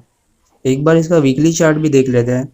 वीकली चार्ट में पिछले अगस्त से लेकर अभी इस अगस्त तक करेक्शन कर रहा था, यानी कि अगस्त 2020 से लेकर सितंबर 2021 तक, यानी कि बहुत टाइम से करेक्शन कर रहा था वीकली टाइम फ्रेम पर। ब्रेकआउट तो उसका आ चुका है। एक बॉक्स थियरी के हिसाब से निकोलस डार्वस, जो कि एक डांसर थे US के, उन्होंने बॉक्स थियरी आइडेंटिफाई की थी, और उसके हिसाब से ब्रेकआउट भी आ चुका है। तो ब्रेकआउट से काफ़ी अच्छी अपमूव हमें दिखाई दे सकती है। लेकिन एक स्टोरी जो आपको शेयर करनी है, वो एक ऐसा है कि आप जैसे कि जानते हो, US, UK या जितने भी डेवलप मार्केट है, उनमें स्टॉक एक्सचेंज का टर्नओवर काफ़ी कम है कमोडिटीज़ मार्केट से अगर कंपेयर करो तो। लेकिन अगर इंडिया की बात करें, तो इंडिया में MCX का टर्नओवर है ऑलमोस्ट 23,000 करोड़, और स्टॉक एक्सचेंज का टर्नओवर है ऑलमोस्ट 2,81,000 करोड़, यानी कि काफ़ी ज़्यादा, 12 गुना से भी ज़्यादा स्टॉक्स ट्रेड होते हैं इंडिया में कमोडिटीज़ के मुकाबले। और हालांकि आप ये भी बात नोटिस कर सकते हो कि स्टॉक मार्केट तो सुबह 9 बजे से 3:30 बजे तक ही रहता है, लेकिन कमोडिटीज़ मार्केट सुबह 9 से 11:30 तक रहता है। कमोडिटीज़ मार्केट काफ़ी लंबा भी चलता है, लेकिन टर्नओवर काफ़ी कम होता है उनमें, और उनमें से भी ज़्यादातर टर्नओवर क्रूड ऑयल या गोल्ड और सिल्वर में ही होता है। बाकी कोई स्टॉक नहीं है, जैसे एग्री कमोडिटीज़ में तो ज़्यादा ट्रेडिंग नहीं होती। तो यहाँ से कमोडिटीज़ मार्केट की ग्रोथ काफ़ी ज़्यादा है। और एक अगर आप एग्जांपल लेना चाहते हो, तो US के कमोडिटीज़ मार्केट में मिल्क ट्रेड होता है, लेकिन हमारे यहाँ इंडिया में मिल्क ट्रेड नहीं होता। हालांकि इंडिया काफ़ी बड़ा प्रोड्यूसर है, दुनिया में नंबर 1 प्रोड्यूसर है मिल्क का। तो स्टॉक मार्केट का साइज़ तो हमारे यहाँ बढ़ेगा ही, जो कि BSE भी यहाँ पर लिस्टेड है, ब्रोकिंग कंपनीज भी लिस्टेड है, डिपॉजिटरी भी लिस्टेड है, उनको भी काफ़ी अच्छा फ़ायदा होगा। लेकिन कमोडिटीज़ मार्केट में ग्रोथ यहाँ से काफ़ी ज़्यादा है और ब्रेकआउट भी दे चुका है। ये ब्रेकआउट 1 साल का ब्रेकआउट नहीं है, 2013 से ब्रेकआउट है जो अभी दे चुका है। तो लॉन्ग टर्म के लिए एमसीएक्स काफ़ी अच्छी पिक हो सकती है। और जो स्टॉप लॉस आप लगा सकते हो इस कैंडल के लो के ऊपर, लास्ट कैंडल जो इसने फॉर्म की हुई है उस लो के ऊपर स्टॉप लॉस आपको लगा देना है। ये स्टॉप लॉस काफ़ी छोटा है, अगर आप देखते हो तो 11-10-11% का स्टॉप लॉस है। आपको हालांकि थोड़ा बड़ा लग सकता है 10% का स्टॉप लॉस, लेकिन यहाँ से ग्रोथ काफ़ी ज़्यादा है। अगर आने वाले 2-3 सालों में अगर ये 3 गुना हो जाता है स्टॉक, तो इसमें कोई भी हैरानी की बात नहीं है। 2000 से 13 देख अभी तक की करेक्शन कर रहा था और अब ये 3 गुना बिल्कुल हो सकता है। उसके बाद जाकर हम डिसाइड करेंगे उसमें क्या करना है। लेकिन अभी के टाइम पे आप ले सकते हो, इसे काफ़ी अच्छी पिक हो सकती है। इसमें जो भी स्टॉक मैं डिस्कस कर रहा हूँ वो सिर्फ एजुकेशनल पर्पज़ के लिए है। यहाँ चार्ट पर एक थोड़ा अपना व्यू शेयर कर देता हूँ। बाकी अगर आपको स्टॉक में कोई भी पोजीशन बनानी है लॉन्ग या शॉर्ट, तो अपने फाइनेंशियल एडवाइज़र की सलाह ज़रूर लें। और एक स्टॉक देख लेते हैं, मोतीलाल ओसवाल फाइनेंशियल सर्विसेज। ये भी जुलाई 15 से लेकर करेक्शन कर रहा था। आप यहाँ पर साफ साफ बता सकते हो कि ये जो टॉप लगा है यहाँ पर, करेक्शन यहीं से स्टार्ट हुई है। 200 ईएमए को भी टच कर चुका है। प्राइस वाइज ये काफ़ी कर चुका है करेक्शन, तो हो सकता है कि प्राइस ये नीचे ना तोड़े, क्योंकि ये सपोर्ट भी ले चुका है 200 ईएमए पर। लेकिन टाइम यहाँ पर पूरा नहीं हुआ।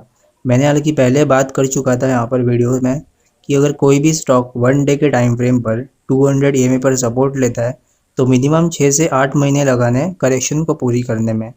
अगर कोई भी स्टॉक पहले ही करेक्शन को पूरी कर देता है तब हम उस करेक्शन को वैलिड नहीं मानेंगे। आप हालांकि थोड़ा सा यह देख सकते हो कि यहाँ पर थोड़ा सा ऊपर भी आ चुका है, लेकिन यहाँ से आपको फिर से नीचे ही आना है। फिर से स्टॉक नीचे आएगा, करेक्शन करेगा, कंसोलिडेशन करेगा, तभी हम मानेंगे करेक्शन पूरी हो गई। तो कंसोलिडेशन इसमें काफ़ी बचे हुए है। प्राइस हालांकि इसके लो के नीचे नहीं जा सकता ज़्यादा, और जाए तो भी थोड़ा सा रिकवर कर सकता है थोड़ा बहुत जाके, लेकिन टाइम इसमें बहुत बचा हुआ है। मूविंग एवरेजेस की स्थिति अभी भी दूर है, तो आप मान सकते हो कि टाइम काफ़ी बचा हुआ है। अभी आज को इसमें पोजीशन नहीं लेनी। जैसे ये करेक्शन ख़त्म होगी मैं अपने टेलीग्राम चैनल और यूट्यूब चैनल पे अपडेट कर दूंगा। तो मेरा टेलीग्राम चैनल अभी तक आपने ज्वाइन नहीं किया तो लिंक डिस्क्रिप्शन में, अभी आप इसे ज्वाइन कर सकते हो। और एक स्टॉक देख लेते हैं, मुथूट फाइनेंस। इसमें काफ़ी अच्छा ब्रेकआउट हमें दिखाई दे रहा है। जुलाई 2020 से लेकर सब जुलाई 2021 तक, यानी कि पूरा 1 साल तक ये करेक्शन कर रहा था। ये करेक्शन पूरी तरह से टाइम वाइज करेक्शन है, प्राइस वाइज करेक्शन नहीं है। इसका ब्रेकआउट भी आ गया और ऊपर जाकर फिर से खड़ा हो चुका है। एक बार इसका 4 आवर का चार्ट देख लेते हैं। 4 आवर के चार्ट में हालांकि ये 3 बार कंसोलिडेट कर चुका है और 3 बार इसने सपोर्ट ले चुका है अपने 200 ईएमए पर। लेकिन सपोर्ट में अभी तक करेक्शन पूरी नहीं हुई, क्योंकि एक कंसोलिडेशन बाकी है। हालांकि ये जो लो लग चुका है वो लो अब नहीं कटने वाला, लेकिन करेक्शन यहाँ पर बाकी हुई है एक कंसोलिडेशन के रूप में। तो जैसे ही कंसोलिडेशन होगी, ब्रेकआउट आएगा एक अच्छे कैंडल के साथ, तब हम इसे बाय कर सकते हैं एक लॉन्ग टर्म के लिए, और तब ये शॉर्ट टर्म के लिए भी काफ़ी अच्छा पिक साबित हो सकता है। और एक स्टॉक देख लेते हैं, L&T फाइनेंस होल्डिंग। ये भी 2018 से लेकर अभी तक करेक्शन ही कर रहा है। करेक्शन अभी तक इसकी पूरी नहीं हुई। जैसे ही इसमें ब्रेकआउट आएगा 114 के आसपास, तब हम मानेंगे करेक्शन पूरी हो गई। और ये ब्रेकआउट हम तभी मानेंगे जब वीकली कैंडल अच्छे से क्लोज हो चुकी है। उसके पहले करेक्शन पूरी नहीं मानेंगे। अच्छी सी क्लोजिंग आनी ज़रूरी है वीकली टाइम फ्रेम पर। और वीकली टाइम फ्रेम पर क्लोजिंग तब आती है जब फ्राइडे की क्लोजिंग होती है या उस वीक की आखिरी दिन की क्लोजिंग होती है। तभी तो आपको वेट ज़रूर करना है। यह भी पॉसिबल है कि थोड़ा सा ऊपर भी चला जाए और आखिर के 2 दिन में नीचे आ जाए। तो ऐसे टाइम पर आपको यहाँ पर एक शैडो दिखाई दे सकती है एक ट्रेंड लाइन पर। तो वो टाइम तक आपको इंतज़ार करना है, पहले ही ट्रेड नहीं लेना, ब्रेकआउट से पहले ट्रेड नहीं लेना आपको इसमें। सिम्फनी का भी चार्ट देख लेते हैं एक बार। ये सिम्फनी का मंथली चार्ट है। मंथली चार्ट में काफ़ी अच्छी करेक्शन कर रहा है। ये हालांकि 100 ईएमए और 50 ईएमए के बीच में ही कंसोलिडेट कर रहा है, उससे ज़्यादा ये कंसोलिडेट नहीं कर रहा। कोई भी स्टॉक अब वीकली टाइम फ्रेम पर तो 200 ईएमए पर आ सकता है, लेकिन मंथली टाइम फ्रेम पर ज़रूरी नहीं कि 100 ईएमए पर आ जाए। अगर कोई भी स्टॉक मंथली टाइम फ्रेम पर 200 ईएमए पर नहीं आता और 100 ईएमए पर भी आता है, तब भी हम इस करेक्शन को वैलिड मानेंगे। यह सिर्फ मंथली टाइम फ्रेम पर वैलिड है। बाकी वीकली टाइम फ्रेम पर हर एक स्टॉक को अपने 200 ईएमए पर आना ही है, चाहे वो कितना भी अच्छा स्टॉक हो। एक और स्टॉक देख लेते हैं, 3M इंडिया। ये काफ़ी ब्यूटीफुल चार्ट है। आप हालांकि अभी इसे बाय कर सकते हो। स्टॉप लॉस आपका ज़्यादा दूर नहीं है, 200 EM में स्टॉप लॉस है और ये काफ़ी अच्छी आपको अपमूव दिखाई दे सकती है इसके अंदर। जो इसका लाइफ टाइम हाई लगा था 30,000 के थोड़ा सा ऊपर, वो इसमें आसानी से ब्रीच हो सकता है और ये काफ़ी अच्छी रिटर्न आपको दे सकता है। उसके बाद भी ये रुकेगा नहीं, असली बुल मार्केट तो उसके बाद स्टार्ट हो गई इसकी। तो अभी के भी आप इसे बाय कर सकते हो, लॉन्ग टर्म के लिए और शॉर्ट टर्म के लिए, दोनों के लिए आपको ये काफ़ी अच्छी रिटर्न दे सकता है। और स्टॉप लॉस आपको याद से लगा देना है 200 EMA पर। हनीवेल ऑटो का चार्ट देख लेते हैं। हनीवेल ऑटो भी मार्च से लेकर सितंबर तक करेक्शन कर रहा था। इसमें भी मूविंग एवरेजेस काफ़ी नज़दीक आ चुके हैं, ब्रेकआउट भी आ चुका है। हालांकि थोड़ा सा ही ऊपर आ चुका है, लेकिन अभी भी आप इसे बाय कर सकते हो। शॉर्ट टर्म के लिए और लॉन्ग टर्म के लिए काफ़ी अच्छी पिक ये साबित हो सकता है। स्टॉप लॉस हालांकि थोड़ा सा दूर होगा और अगर आप चाहो तो 3M इंडिया ही बाय कर सकते हो इसके बजाय। लेकिन अगर आप इसे थोड़ा रिस्क ले सकते हो, ये बाय करना भी काफ़ी अच्छी चीज़ है। लॉन्ग टर्म का चार्ट तो दोनों का अच्छा है, लेकिन हनीवेल ऑटो है तो करेक्शन थोड़ी सी कम होती है 3M इंडिया की बजाय। तो इसे भी ज़रूर आप बाय कर सकते हो लॉन्ग टर्म और शॉर्ट टर्म दोनों के लिए। निप्पॉन इंडिया इलेक्ट्रिक का चार्ट देख लेते हैं। ये भी 2018 से लेकर अभी तक करेक्शन ही कर रहा था। जैसे ही ये 451 का लेवल पार होगा अच्छे से, तब हम इसे बाय करेंगे एक लॉन्ग टर्म के लिए। काफ़ी अच्छा चार्ट है ये, और ये इसका लॉन्ग टर्म चार्ट काफ़ी अच्छा है। करेक्शन शॉर्ट टर्म है, लेकिन लॉन्ग टर्म अपमूव है इसमें। तो आप इसे भी ज़रूर बाय कर सकते हो लॉन्ग टर्म के लिए। मूविंग एवरेजेस काफ़ी नज़दीक आ चुके हैं। प्राइस वाइज हालांकि करेक्शन थोड़ी सी ज़्यादा हो गई है, लेकिन ये टाइम भी बिता चुका है, तो करेक्शन तो वैलिड हो चुकी है। और अब इसे और जैसे ही ब्रेकआउट आएगा, तब हम इसे बाय करेंगे लॉन्ग टर्म के लिए। आरती ट्रक्स का चार्ट देख लेते हैं। ये काफ़ी ब्यूटीफुल चार्ट है। इसमें जो पहले ब्रेकआउट आएगा मंथली टाइम फ्रेम पर, वो ब्रेकआउट ऑलमोस्ट 200 के आसपास आया था और उसके बाद ये 1000 का हो गया। मतलब ऑलमोस्ट 5 गुना हो गया मंथली टाइम फ्रेम पर ब्रेकआउट आने के बाद। तो आप सोच सकते हो कि सिम्फनी की बात हमने की थी, ONGC की बात की थी, NTPC की बात की थी, ये भी मंथली टाइम फ्रेम पर ब्रेकआउट कर रहा है। ये भी उतना गुना रिटर्न्स आपको ज़रूर दे सकते हैं लॉन्ग टर्म में। दीपक फर्टिलाइज़र का चार्ट देख लेते हैं। दीपक फर्टिलाइज़र के साथ दीपक नाइट्रेट, ये भी काफ़ी अच्छा स्टॉक है। दीपक नाइट्रेट हालांकि कभी नीचे नहीं आया, ऊपर ही जाता रहा, कभी भी बड़ी करेक्शन नहीं दिखाई दी, लेकिन दीपक फर्टिलाइज़र का चार्ट फिर भी अच्छा है। ये थोड़ी सी करेक्शन दिखा रहा है हमारे लिए। जून से लेकर अभी तक ये करेक्शन कर रहा था, काफ़ी अच्छा स्क्वीज़ दिखाई दिया।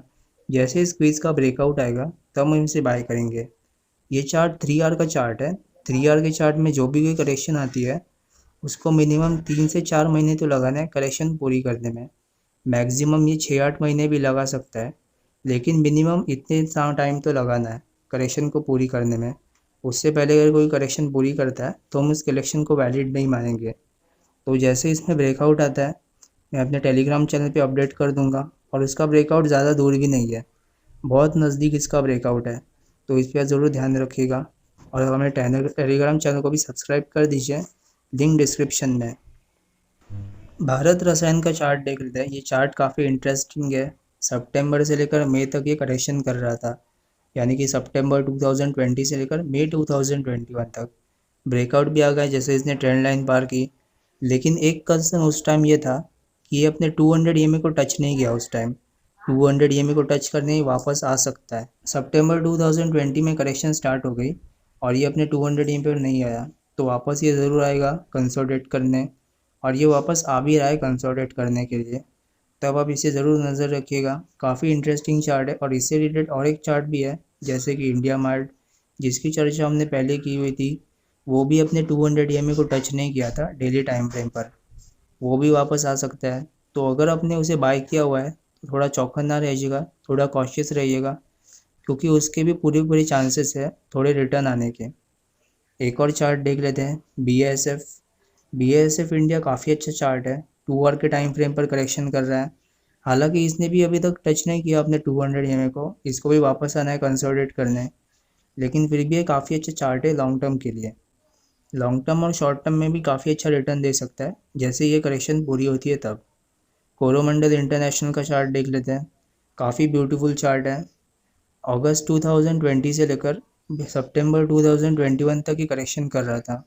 अब ये ब्रेकआउट दे चुका है, तो अभी आप चाहे तो इसे बाय कर सकते हो और 200 EMA पर स्टॉप लॉस लगा देना है।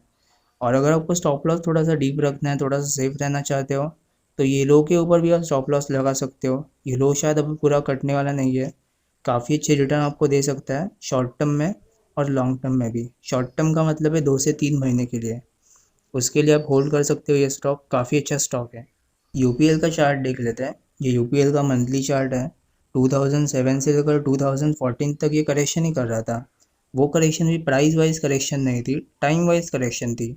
हालांकि 2008 में जो ग्लोबल फाइनेंशियल क्राइसिस हुए थे उसमें आपको हल्का सा फॉल दिखाई दे सकता है, लेकिन वो फॉल भी कोई बड़ा फॉल नहीं है जिसमें कंसर्न हो सके। पहले इसमें कोई राइज भी नहीं आया, हालांकि इंडेक्स काफ़ी चल चुका था उस टाइम, लेकिन ये नहीं चला था। तो ये चला ही नहीं तो इसमें करेक्शन कैसे आएगी? तो करेक्शन तो इसमें आई नहीं। 2014 में ब्रेकआउट आ गया, ब्रेकआउट के बाद ऊपर भी जा चुका है, लेकिन फिर भी ये रनिंग करेक्शन कर रहा था। तो एक बार इसका 1 डे का चार्ट देख लेते हैं। 1 डे के चार्ट में बहुत अच्छी करेक्शन कर रही है जून से लेकर अभी तक। अभी तक ये 200 EMA पर नहीं आया, तो इसको वापस हमने 200 EMA पर आना है, वहाँ पर कंसोलिडेट करना है, और ये काफ़ी अच्छी पीक हो सकती है उस टाइम। तो उस टाइम मैं आपको ज़रूर अपडेट करूँगा इसके लिए। तो आप इसे भी ज़रूर अपने ध्यान रखिएगा, क्योंकि एक बार ये निफ्टी का स्टॉक है, लीडर स्टॉक है, मार्केट का भी इसका थोड़ा ज़्यादा है, स्टेबल कंपनी भी है। तो आप इसे बाय कर सकते हैं लॉन्ग टर्म और शॉर्ट टर्म दोनों के लिए। इंडस स्टॉर का चार्ट देख लेते हैं। टेलीकॉम कंपनीज, हालांकि हमने बात की हुई थी भारती एयरटेल और रिलायंस जियो के रिलेटेड, लेकिन ये चार्ट भी काफ़ी अच्छा चार्ट है।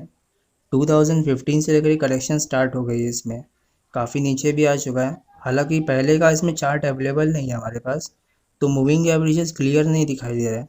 लेकिन जो भी मूविंग एवरेजेस क्लियर दिखाई दे रहा है, मूविंग एवरेजेस के ऊपर ये टिक चुका है।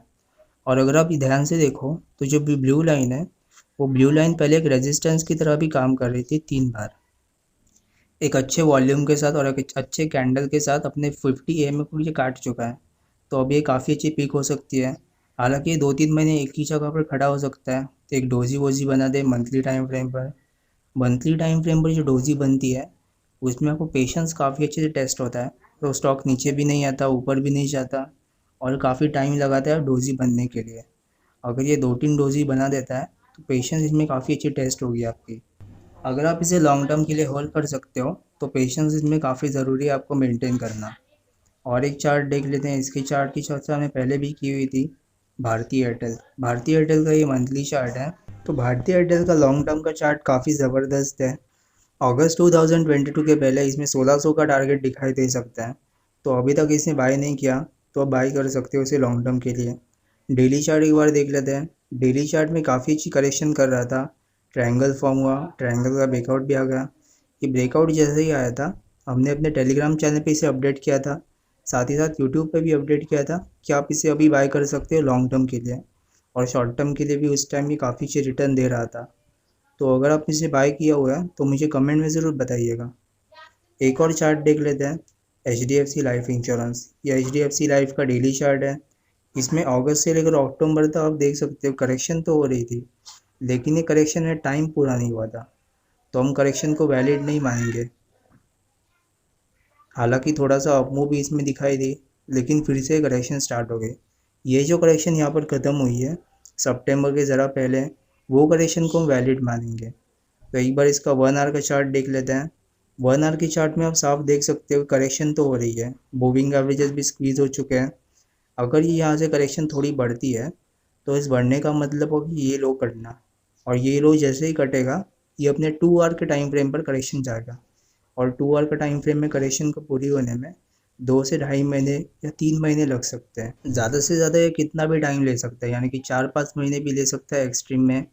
लेकिन वहाँ तक ये करेक्शन अगर करेगा 4-5 महीने, तो अगले टाइम फ्रेम में एंटर करेगा। वैसे करेक्शन का लॉजिक चलता रहता है।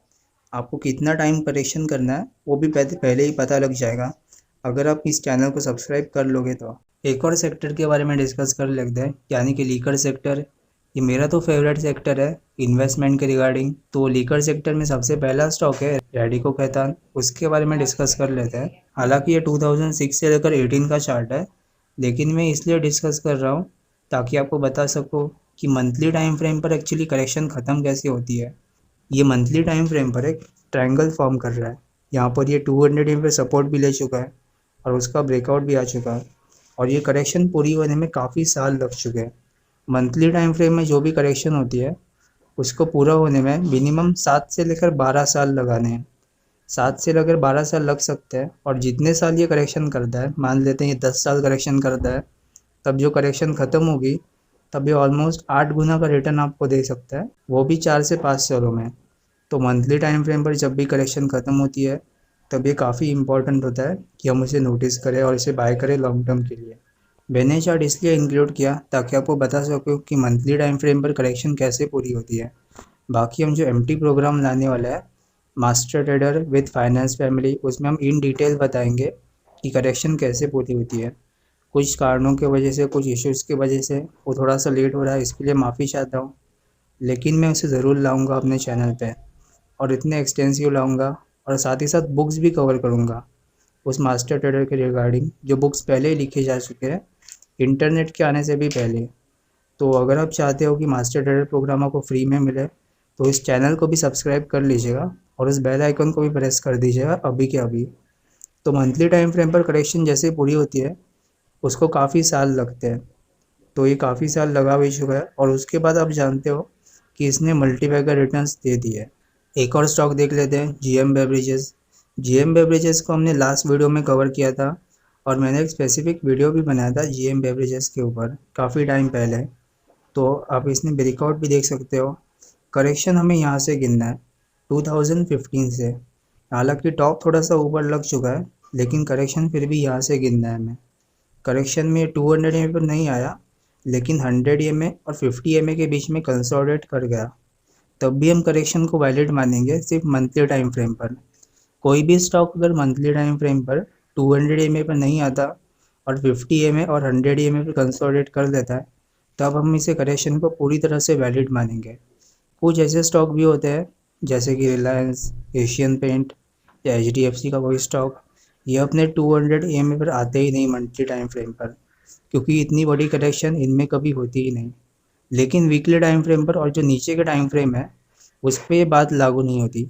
कोई कितना भी अच्छा स्टॉक हो, HDFC हो या उसके पप्पा, एशियन पेंट हो या एशियन पेंट से 10 गुना बड़ी कंपनी, वो अपने वीकली टाइम फ्रेम पर ज़रूर आएगी 200 EMA पर, और उसको ज़रूर आना है अपने करेक्शन को पूरा करने के लिए। तो ये भी अपने 200 EMA पर नहीं आया कंसोलिडेट करने, और इसने कंसोलिडेशन तो नीचे पूरी कर चुका है, ब्रेकआउट भी आ चुका है 500 के आसपास, तभी हमने इसे कवर किया था, लेकिन अभी भी कोई टाइम बीता नहीं है, आप इसे अभी भी बाय कर सकते हो। स्टॉप लॉस हालांकि थोड़ा सा दूर चला गया आपका, लेकिन टाइम फ्रेम अभी तक चुका नहीं है। तो मुझे कमेंट में ज़रूर बताइएगा कि कौन कौन इसे बाय कर रहा है। एक और स्टॉक देख लेते हैं, यूनाइटेड ब्रेवरीज। यूनाइटेड ब्रेवरीज भी करेक्शन कर रहा था काफ़ी वीकली टाइम फ्रेम पर, 2018 से लेकर अभी तक ये करेक्शन कर रहा है। इसका ब्रेकआउट भी आ गया। ब्रेकआउट में हालांकि आप अभी कभी इसे बाय कर सकते हो और लॉन्ग टर्म के लिए होल्ड कर सकते हो।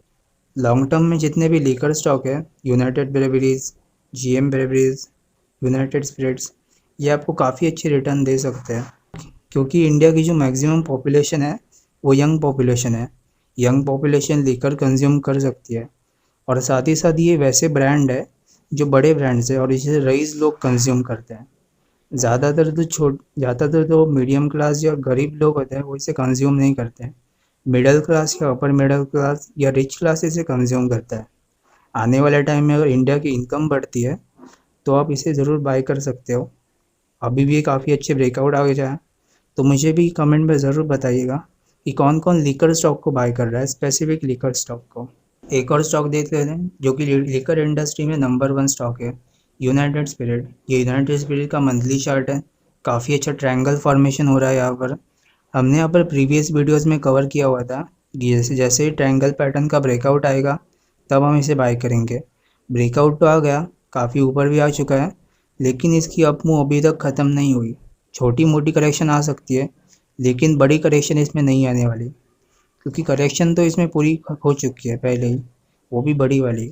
2019 से लेकर अभी तक एक ट्रायंगल फॉर्म कर रहा था, उस ट्रायंगल का ब्रेकआउट भी आ गया, तो आप इसे ज़रूर बाय कर सकते हो लॉन्ग टर्म के लिए। तो चलिए सीमेंट स्टॉक को देख लेते हैं। सीमेंट स्टॉक को देखने हम लॉन्ग टर्म देखेंगे और शॉर्ट टर्म देखेंगे।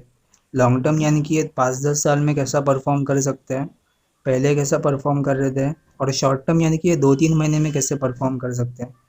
तो चलिए चार्ट के ऊपर लौट आते हैं। सबसे पहले हम बिरला कॉर्पोरेशन का चार्ट देखेंगे। ये बिरला कॉर्पोरेशन का वीकली चार्ट है। 2018 से लेकर 21 तक ये करेक्शन कर रहा था।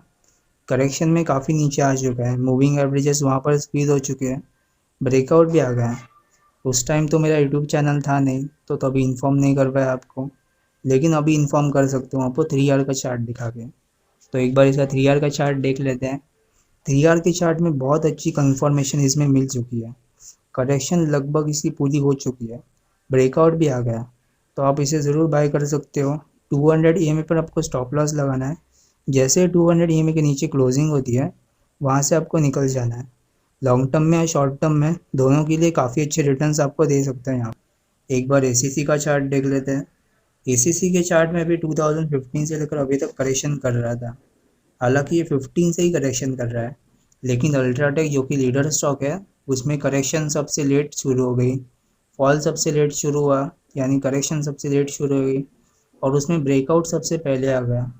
तो अगर आपने पोर्टफोलियो को प्रोटेक्ट करना है, काफ़ी अच्छे रिटर्न्स देने हैं, ज़्यादा रिस्क नहीं लेना, तो आपको लीडर स्टॉक में जाना है, क्योंकि लीडर स्टॉक के अंदर करेक्शन सबसे लेट शुरू होगी और ब्रेकआउट सबसे पहले आएगा। तो करेक्शन के अंदर लीडर स्टॉक सबसे कम नीचे आता है और ब्रेकआउट के बाद वो सबसे ज़्यादा ऊपर जाता है। सबसे पहले ब्रेकआउट भी उनमें आता है और सबसे लेट करेक्शन भी उनमें शुरू होती है। ये जो स्मॉल कैप स्टॉक होते हैं, उनमें करेक्शन सबसे पहले शुरू होती है, और जो पेनी स्टॉक होते हैं उनमें एक्साइटमेंट तो काफ़ी होती है। एक दिन में अपर सर्किट लग जाएगा, 20-30% चल जाएगा, लेकिन वो उसमें आपको लेना नहीं है कुछ भी, आपको वैसे ही वो फंसा देंगे बहुत अच्छे से। तो एक बार अंबुजा का भी चार्ट देख लेते हैं। अंबुजा का चार्ट भी ACC से काफ़ी सिमिलर है। अंबुजा के चार्ट में भी 2015 से करेक्शन शुरू हो गई, और अगर अल्ट्राटेक का चार्ट अगर आप कंपेयर करो, तो अल्ट्राटेक में भी 2015 से लेकर 17 तक एक अपमूव दिखाई दी, लेकिन अंबुजा और ACC कंसोलिडेट करते रहे। ACC इसलिए अपमूव नहीं दिखाई दिया क्योंकि ये लीडर स्टॉक है, और लीडर स्टॉक में करेक्शन सबसे लेट शुरू हो गई। और एक लीडर स्टॉक देख लेते हैं, श्री सीमेंट। इससे भी आप कंपेयर कर सकते हो कि 2015 से अब 17 तक ये ऊपर जा चुका था, वहाँ से करेक्शन नहीं की इसने। करेक्शन तो इसमें की, लेकिन ये काफ़ी छोटे टाइम फ्रेम पर, और उस करेक्शन के अंदर ही प्राइस ऊपर चला गया और टाइम काफ़ी बिता चुका। तो एक बार शॉर्ट टर्म के लिए थोड़ा शॉर्ट टर्म के चार्ट देख लेते हैं। तो एक बार अल्ट्राटेक सीमेंट का 4 आवर का चार्ट देख लेते हैं। ये अल्ट्राटेक सीमेंट का 4 आवर का चार्ट है। इसमें अगस्त से लेकर अभी तक करेक्शन ही कर रहा है। हालांकि इसने हायर हाई भी लगाया था, लेकिन जो टॉप यहाँ पर लगा है, यहाँ से हम करेक्शन नहीं मानेंगे। एक्चुअली हमें करेक्शन यहाँ से मानना है, क्योंकि इसने जो करेक्शन इसमें कर दी थी एक महीने में, अगस्त से लेकर यहाँ तक, उसमें जो करेक्शन हो गई थी, उस करेक्शन को पूरा ख़त्म करना है और उसके बहुत ऊपर जाना है। लेकिन ये उस करेक्शन को ज़्यादा ऊपर नहीं जा सका, और करेक्शन इसने कैंसिल नहीं की। तो करेक्शन हम यहाँ से मानेंगे, यहाँ से हम करेक्शन नहीं मानेंगे। हालांकि यहाँ पर ये सपोर्ट ले सकता है, सपोर्ट के बाद कंसोलिडेट कर सकता है, लेकिन अभी तक इसमें बहुत टाइम बचा हुआ है, तो अभी आप इसे बाय मत कीजिएगा, थोड़ा सा टाइम इसमें बचा हुआ है। ACC का 4 आवर का चार्ट देख लेते हैं। ACB भी वहाँ से ही कंसोलिडेट कर रहा है। अगस्त से लेकर अभी तक ये कंसोलिडेट कर रहा था, कंसोलिडेशन थोड़ा नीचे भी आ चुका। तो ये चीज़ भी पॉसिबल है कि ये साल ये परफॉर्म ना करे, यानी कि सीमेंट स्टॉक शॉर्ट टर्म में परफॉर्म ना करे, लेकिन लॉन्ग टर्म में काफ़ी अच्छी बेट साबित हो सकता है। हालांकि अगले साल ये परफॉर्म कर सकते हैं और काफ़ी अच्छे से परफॉर्म कर सकते हैं। जैसे कि हमने अपने प्रीवियस वीडियोस में बात की हुई थी कि 2022 का साल इंडियन स्टॉक मार्केट के लिए और ग्लोबली हर एक स्टॉक मार्केट के लिए काफ़ी अच्छा साल हो सकता है। गोल्डन ईयर आप कह सकते हो पूरे वर्ल्ड के स्टॉक मार्केट के लिए, और इंडिया और जापान के लिए खास तरह से और ज़्यादा। तो आप इसे भी ज़रूर ध्यान रखिएगा। अंबुजा का चार्ट देख लेते हैं। अंबुजा थोड़ा सा स्ट्रॉन्ग चार्ट है, हालांकि इसने 3 आवर के टाइम फ्रेम पर करेक्शन कर रहा है, और बाकी जो दो स्टॉक है, ACC और अल्ट्राटेक सीमेंट, वो अपने 4 आवर के टाइम फ्रेम पर करेक्शन कर रहा है। तो अंबुजा अपने 3 आवर का टाइम फ्रेम पर करेक्शन तो कर रहा है, ब्रेकआउट अभी तक इसमें आया नहीं, और कंसोलिडेशन भी अभी तक पूरी नहीं हुई। प्राइस हालांकि पूरा हो चुका है या नहीं हो चुका, उसको कहना मुश्किल है। अगर ये यहाँ से नीचे तोड़ देता है, तो हम मान लेंगे कि ये अपने अगले टाइम फ्रेम पर कंसोलिडेट करने पहुँच चुका है। लेकिन अगर ये टाइम फ्रेम नीचे नहीं तोड़ता और यहीं पर कंसोलिडेट कर लेता है, तो हम ये मान सकते हैं कि प्राइस वाइज करेक्शन पूरी हो चुकी है और टाइम इसमें बचा हुआ है। तो अगर मैं तो एक और बात बोल देता हूँ कि कोई भी स्टॉक अपने 3 आवर के टाइम फ्रेम पर 200 EMA पर सपोर्ट लेता है, तो आप मान सकते हो कि 3 से 4 महीने लगा सकता है करेक्शन को पूरी करने में। उससे पहले अगर कोई कुछ करेक्शन पूरी कर लेता है तो ये अच्छी चीज़ नहीं है, तो हम इस चीज़ को वैलिड नहीं मानेंगे और इस कलेक्शन को वैलिड नहीं मानेंगे। करेक्शन वैलिड तब होगी जब 3 से 4 महीने लगाए 3 आवर के टाइम फ्रेम पर कोई भी स्टॉक। एक और स्टॉक देख लेते हैं सीमेंट इंडस्ट्री से, जेके लक्ष्मी सीमेंट। 2015 से लेकर 21 तक ये करेक्शन ही कर रहा था। ये करेक्शन भी टाइम वाइज करेक्शन है, प्राइस वाइज करेक्शन नहीं है। ब्रेकआउट भी इसका आ चुका है, ब्रेकआउट के बाद ये थोड़ा ऊपर भी जा चुका है, लेकिन ऊपर आने के बाद ये वापस करेक्शन कर रहा है। तो एक बार इसका 4 आवर का चार्ट देख लेते हैं। 4 आवर के चार्ट में वैसे ही करेक्शन कर रहा है जैसे कि बाकी सीमेंट स्टॉक कर रहा है, जैसे कि अंबुजा, एसीसी, अल्ट्राटेक सीमेंट। वो भी अगस्त से ही करेक्शन कर रहा है और ये भी अगस्त से ही करेक्शन कर रहा है। इसको भी 4 आवर के टाइम फ्रेम पर मिनिमम 3 से 4 महीने तो लगाना है करेक्शन को पूरे करने में। अगर ये उससे पहले कर देता है तो हम इस करेक्शन को वैलिड नहीं मानेंगे। जहाँ पर इसे कंसोलिडेट करना है, कंसोलिडेशन के बाद ब्रेकआउट आना है, तभी हम मानेंगे करेक्शन पूरी हो चुकी है। रैमको सीमेंट का भी चार्ट देख लेते हैं। रैमको सीमेंट हालांकि थोड़ा सा वीक चार्ट है इन सब में, क्योंकि ये मार्च से लेकर अभी तक करेक्शन कर रहा है और ये अपने 1 डे के टाइम फ्रेम पर करेक्शन कर रहा है। 1 डे के टाइम फ्रेम में ये 200 एम को सपोर्ट भी ले चुका है। 2 बार इसने सपोर्ट ली लेकिन कंसोलिडेशन नहीं किया। एक कंसोलिडेशन इसमें मिसिंग है। जब ये कंसोलिडेशन पूरी करेगा अपनी, तब हम मानेंगे कि करेक्शन पूरी हो चुकी है। तो ये भी पॉसिबल है कि ये अपनी पहली ब्रेकआउट दे दे अंबुजा और एसीसी के, क्योंकि मार्च से लेकर अभी तक अगर हम गिन चुके हैं तो 6 महीने से ज़्यादा हो चुके हैं इसे। 6-8 महीने लगते हैं 1 डे के टाइम फ्रेम पर करेक्शन करने, और उससे ज़्यादा ये करेक्शन कर चुका है। तो ये चीज़ पॉसिबल है कि ब्रेकआउट इसमें सबसे पहले आए, लेकिन फिर भी ये एक वीक स्टॉक तो रहेगा क्योंकि ये करेक्शन ज़्यादा कर चुका है बाकी की तुलना में। आखिरी स्टॉक देख लेते हैं सीमेंट इंडस्ट्री से, एचआईएल लिमिटेड। ये भी 4 आवर के टाइम फ्रेम पर करेक्शन कर रहा है। हालांकि आज इसने 5% की अपमूव दे दी है, लेकिन करेक्शन इसकी पूरी नहीं हुई। ये भी अगस्त से ही करेक्शन कर रहा है, तो ये भी काफ़ी स्ट्रॉन्ग चार्ट है, एवरेज चार्ट है बाकी की तुलना में। हालांकि यहाँ पर एक कंसोलिडेशन बाकी है, जैसे ही कंसोलिडेशन पूरी होगी, ब्रेकआउट आएगा एक अच्छी कैंडल के साथ, एक अच्छी क्लोजिंग के साथ, तब हम मानेंगे करेक्शन पूरी हो चुकी है। और इसका ब्रेकआउट और क्लोजिंग आपको 1 डे के टाइम फ्रेम पर देखना है, उससे छोटे टाइम फ्रेम पर आपको ब्रेकआउट और क्लोजिंग नहीं देखना। तो और एक सेक्टर देख लेते हैं, एग्रीकल्चर सेक्टर। हेरिटेज फूड्स का चार्ट सबसे पहले देखेंगे। 2018 से लेकर 21 तक करेक्शन कर रहा था। अगर आप यहाँ से ध्यान से देखो तो 200 EMA और 50 EMA के बीच में एक ट्रायंगल फॉर्म हो रहा है। मैं प्राइस में ट्रायंगल के पैटर्न की बात नहीं कर रहा हूँ, मूविंग एवरेजेस के अंदर ट्रायंगल फॉर्म हो रहा है एक कप के फॉर्म में। तो यहाँ पर एक क्रॉस ओवर भी हो चुका है, और मूविंग एवरेजेस में वीकली टाइम फ्रेम पर ये क्रॉस ओवर काफ़ी मजबूत होता है, काफ़ी अच्छा साइन है। प्राइस इसमें काफ़ी ऊपर जा सकता है, तो अगर आप इसे बाई कर सकते हो लॉन्ग टर्म के लिए। हालांकि शॉर्ट टर्म में थोड़ी सी करेक्शन चल रही है, क्योंकि इसके पहले ब्रेकआउट के टाइम अपमूव भी आ चुका था। तो आप इसे शॉर्ट टर्म की चार्ट के साथ कंबाइन कर लेते हो और लॉन्ग टर्म के लिए ट्रेड ले लेते हो, तो काफ़ी अच्छा ट्रेड ये साबित हो सकता है। टाटा कॉफ़ी का भी चार्ट देख लेते हैं। 2013 से लेकर 21 तक करेक्शन कर रहा था, ब्रेकआउट भी आ गया, लेकिन ऊपर ये थोड़ा सा खड़ा हो चुका है। हालांकि ये ज़्यादा अच्छा उतना चार्ट है नहीं, क्योंकि करेक्शन और अपमूव इसमें से काफ़ी बड़ी आती है। ये स्मूथ चार्ट नहीं है। स्मूथ चार्ट की बात मैं ऐसे कर रहा हूँ कि ये जो से एशियन पेंट या पीडीलाइट, आरती इंडस्ट्रीज, वैसे जो चार्ट होते हैं वो स्मूथ या तो ऊपर जाते रहते हैं, और इससे एकदम उल्टा आरकॉम या एडीएजी ग्रुप के स्टॉक होते हैं वो स्मूथ नीचे आते रहते हैं। वैसे जो स्मूथ चार्ट होते हैं वैसे कोई चार्ट नहीं है, ये काफ़ी ऊपर नीचे हो रहा है, तो ये काफ़ी अनस्टेबल चार्ट है। मैं ये इसलिए कवर कर रहा हूँ कि आपको बता सकूँ कि ये ब्रेकडाउन में भी आपको लेना नहीं है, आपको इसे पास्ट हिस्ट्री चेक करनी है, थोड़ी सी अपनी नॉलेज भी लगानी है, रिसर्च करनी है, तो अभी आप इसे ले सकते हो या नहीं ले सकते। सीसीएल का चार्ट देख लेते हैं। सीसीएल में 2017 से लेकर 21 तक करेक्शन चल रही थी, ब्रेकआउट आ गया, ऊपर भी जा चुका है, लेकिन ऊपर जाके फिर से खड़ा हो चुका है। ब्रेकआउट में जो खड़ा हो चुका था, तो एक बार इसने बड़ी करेक्शन तो पूरी कर ली, लेकिन वापस बड़ी करेक्शन पूरी करने के बाद छोटी करेक्शन में एंटर कर गया, जैसे कि क्राइसिल ने किया था। एक बार इसका 4 आवर का चार्ट भी देख लेते हैं। क्राइसिल ने भी 4 आवर के टाइम फ्रेम पर करेक्शन कर रहा था, और ये भी 4 आवर के टाइम फ्रेम पर करेक्शन कर रहा है। 4 आवर के टाइम फ्रेम पर अगस्त से लेकर अभी तक की करेक्शन चालू है। आप ये भी बात नोटिस कीजिएगा कि कोई भी स्टॉक या इंडेक्स 4 आवर के टाइम फ्रेम पर करेक्शन करता है तो मिनिमम 4-5 महीने लगाना है उस करेक्शन तो पूरे होने में। उससे पहले कोई भी करेक्शन पूरी होती है तब हम उस करेक्शन को वैलिड नहीं मानेंगे। इसको वापस एक बार नीचे आना है 200 EMA पर, वहाँ पर कंसोलिडेट करना है, तभी हम करेक्शन को वैलिड मानेंगे। बॉम्बे बुरमा का भी चार्ट देख लेते हैं। 2018 से लेकर अभी तक करेक्शन ही कर रहा था। हालांकि जो ट्रेंड लाइन हमने मार्क की हुई है वो काफ़ी अच्छा रेजिस्टेंस की तरह काम कर रही है, और पहला रेजिस्टेंस है 1400 के आसपास, दूसरा रेजिस्टेंस है 1560 के आसपास।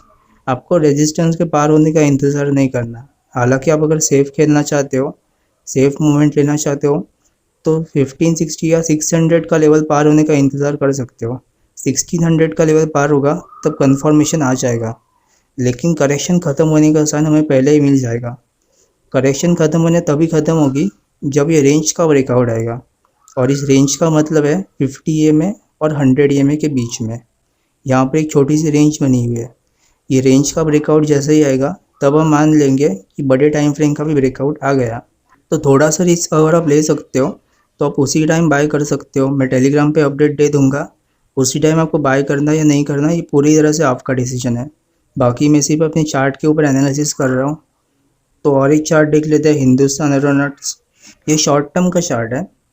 सितंबर से अक्टूबर तक करेक्शन कर रहा था। सितंबर जैसी शुरुआत हो गई इसकी भी करेक्शन शुरू हो गई। 1 आवर के टाइम फ्रेम पर ये करेक्शन कर रहा है।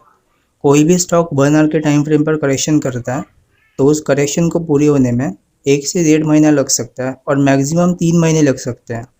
उससे ज़्यादा कोई कोई स्टॉक करेक्शन कर लेता है, यानी कि 3 महीने से ज़्यादा करेक्शन करता है, तो पॉसिबल है कि वो अपने अगले टाइम फ्रेम पर एंटर कर दे, यानी कि 2 आवर्स और 3 आवर्स। और उससे कम अगर करेक्शन करता है, मान लेते 3-4 महीने या 3-4 हफ्ते में करेक्शन पूरी हो गई, तब हम मानेंगे कि उसकी करेक्शन वैलिड नहीं है।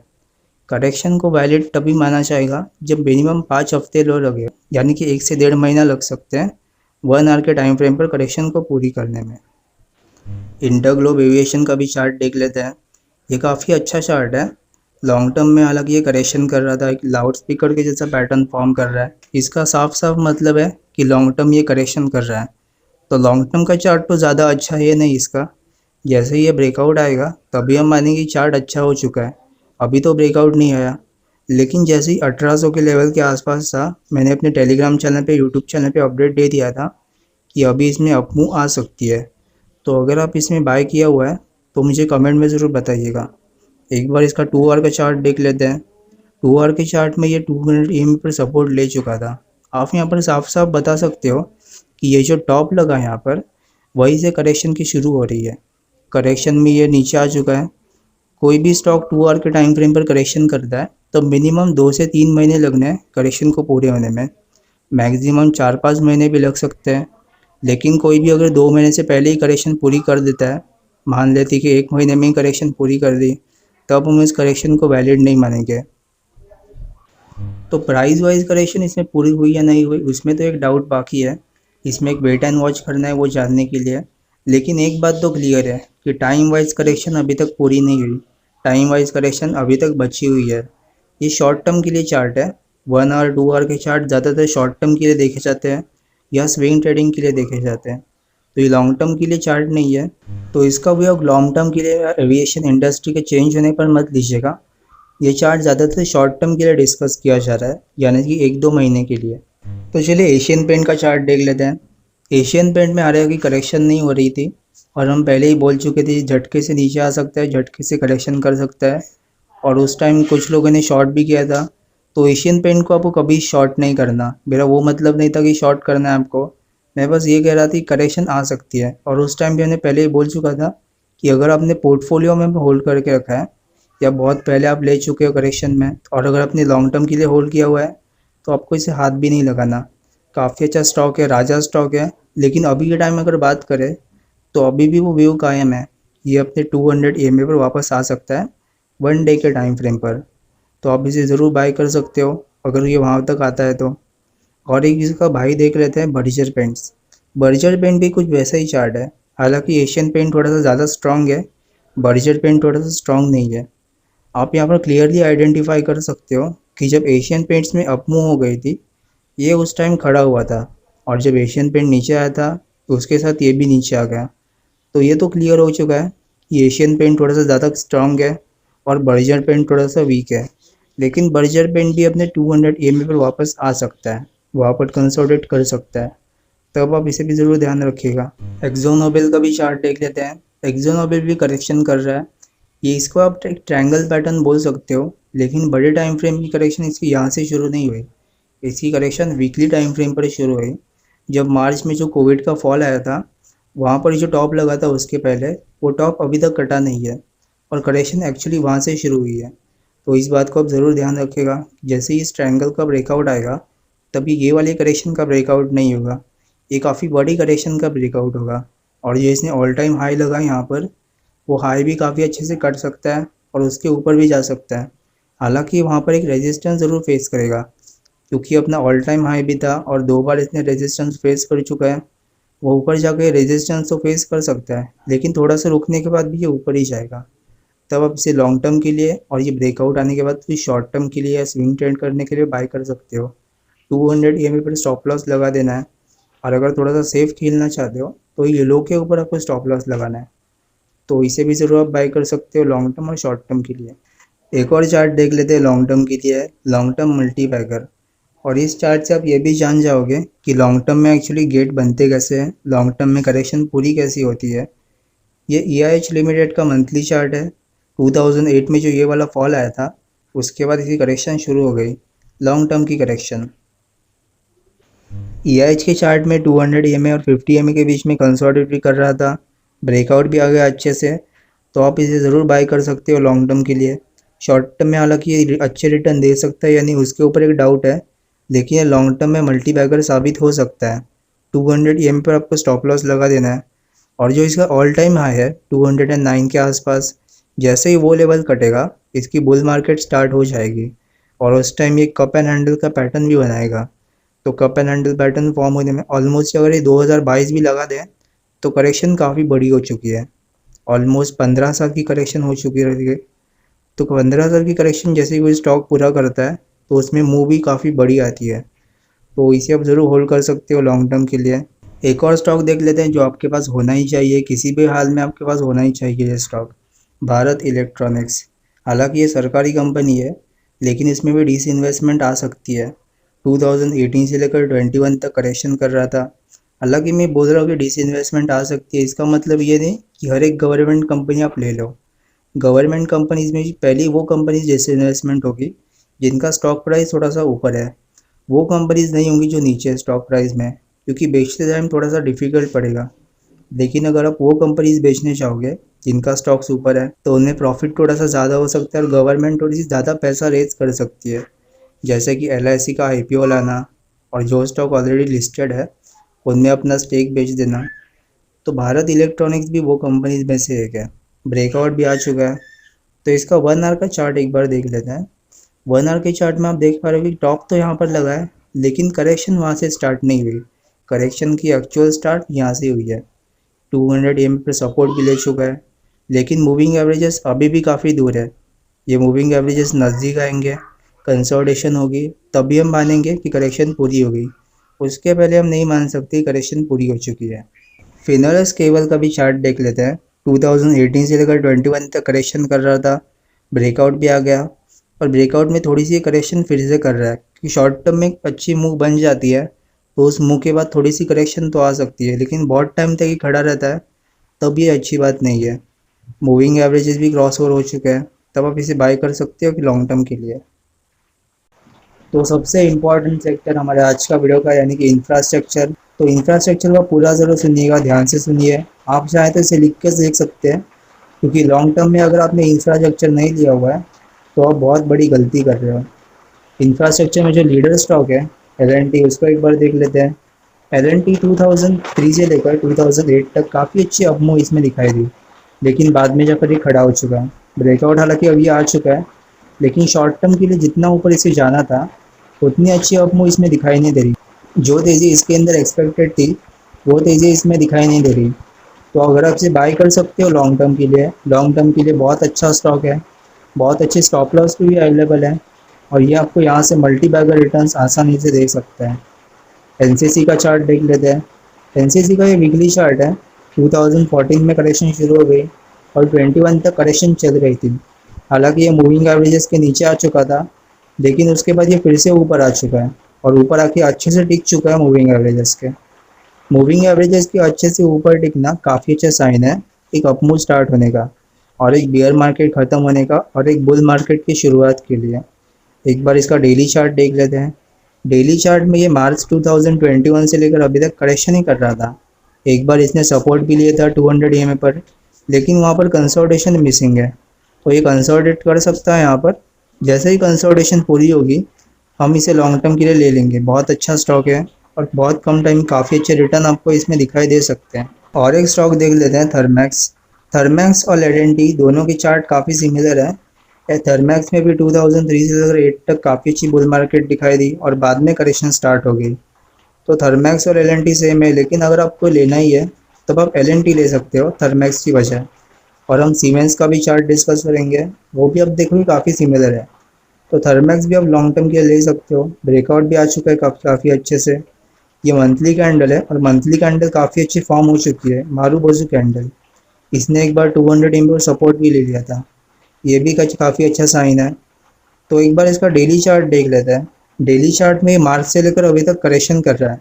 हालांकि अभी तक इसने 200 EMA को टच नहीं किया, तो ये टच करने वापस ज़रूर आ सकता। जैसे ही ये टच करने वापस आएगा, वहाँ पर कंसोलिडेट करेगा, कंसोलिडेशन के बाद ब्रेकआउट आएगा, तब हम इसे ले सकते हैं लॉन्ग टर्म के लिए। हालांकि उसके बाद ये शॉर्ट टर्म में भी अच्छे रिटर्न दे सकता है, लेकिन अभी शॉर्ट टर्म के लिए नहीं लेना, क्योंकि काफ़ी इलिक्विड स्टॉक भी है।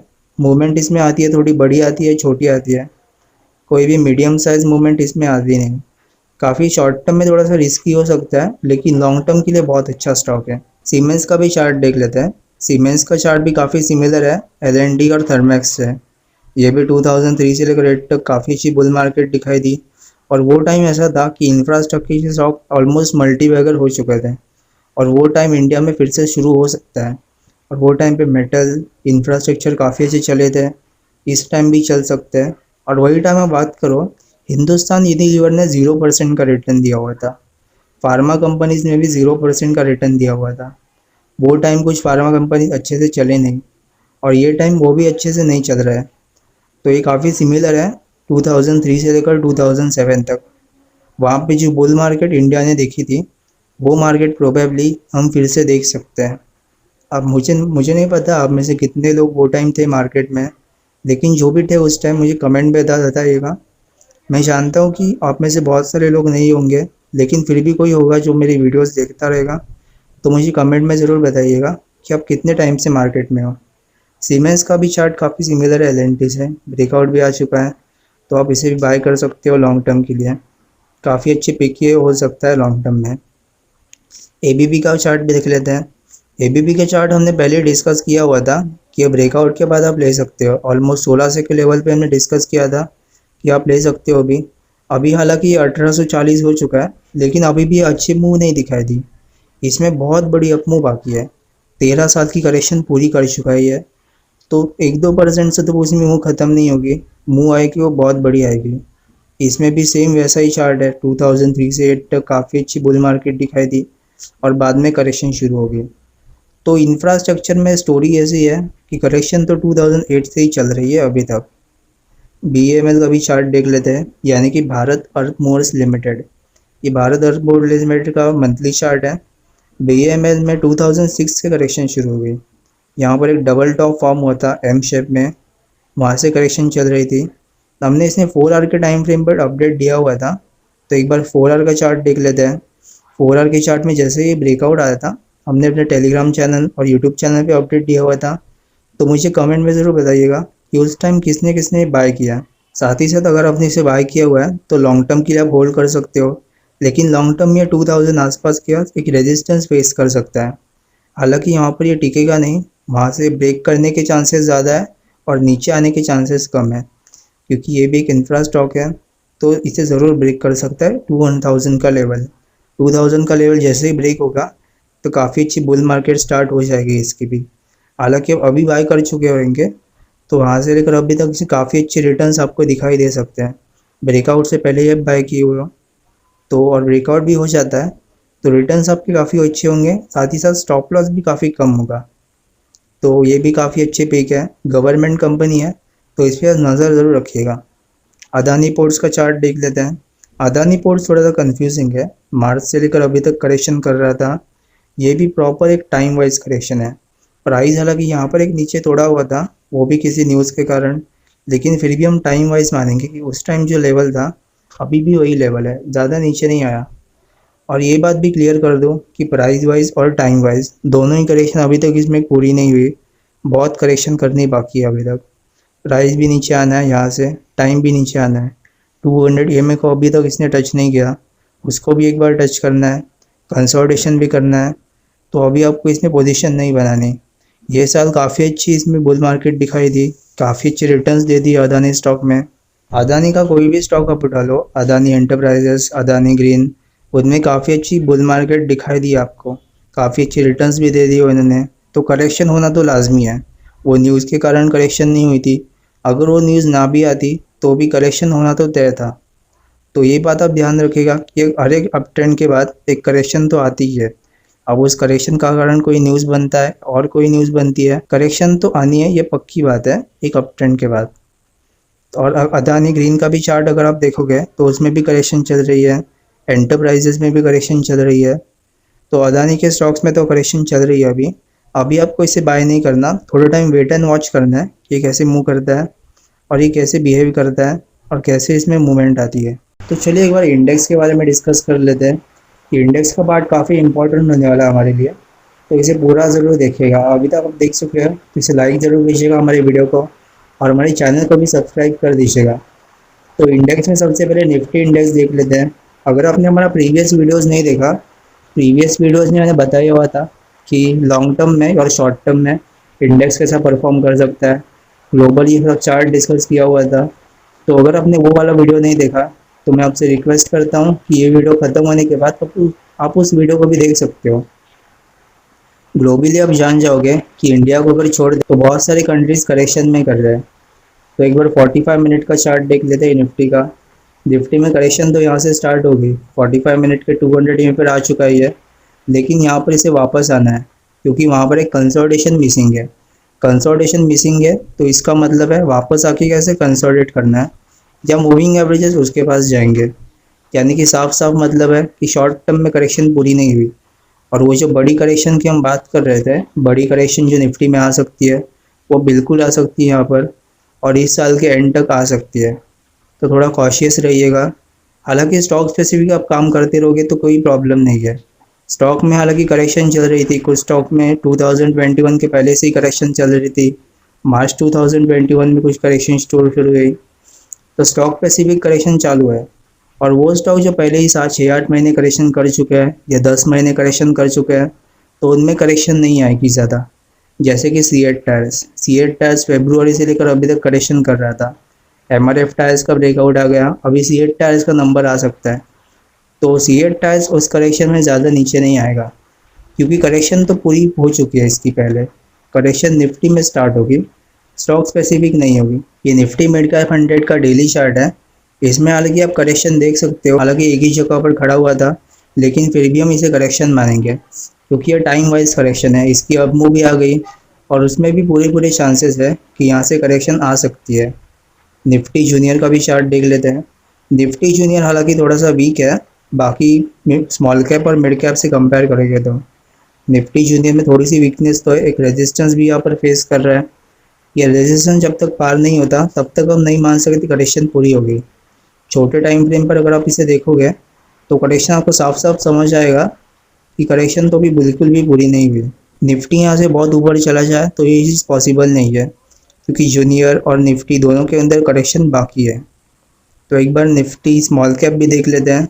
निफ्टी स्मॉल कैप हालांकि थोड़ा सा स्ट्रांग है इन दोनों से अगर कंपेयर करें तो, लेकिन हमने पहले बोला हुआ था कि ये हाई नहीं कटना, और ये हाई तो अभी कट चुका है, लेकिन यहाँ से सस्टेन नहीं करेगा। एक बार इसे फिर से नीचे आना है और ये वाला लो भी कटना है, और ये अपने 1 डे के टाइम फ्रेम पर आएगा करेक्शन पूरी करना है।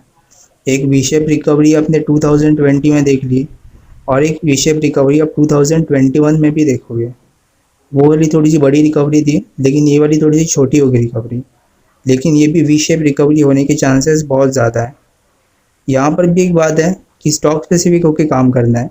जैसे इस करेक्शन का बॉटम ले गया, यानी कि निफ्टी में जो करेक्शन हो रही थी उसका जब लो लगेगा, तब 50 to 60% स्टॉक अपने ऑल टाइम हाई या उसके थोड़ा ऊपर होंगे, और 50 to 50% स्टॉक थोड़ा सा नीचे हो सकते हैं।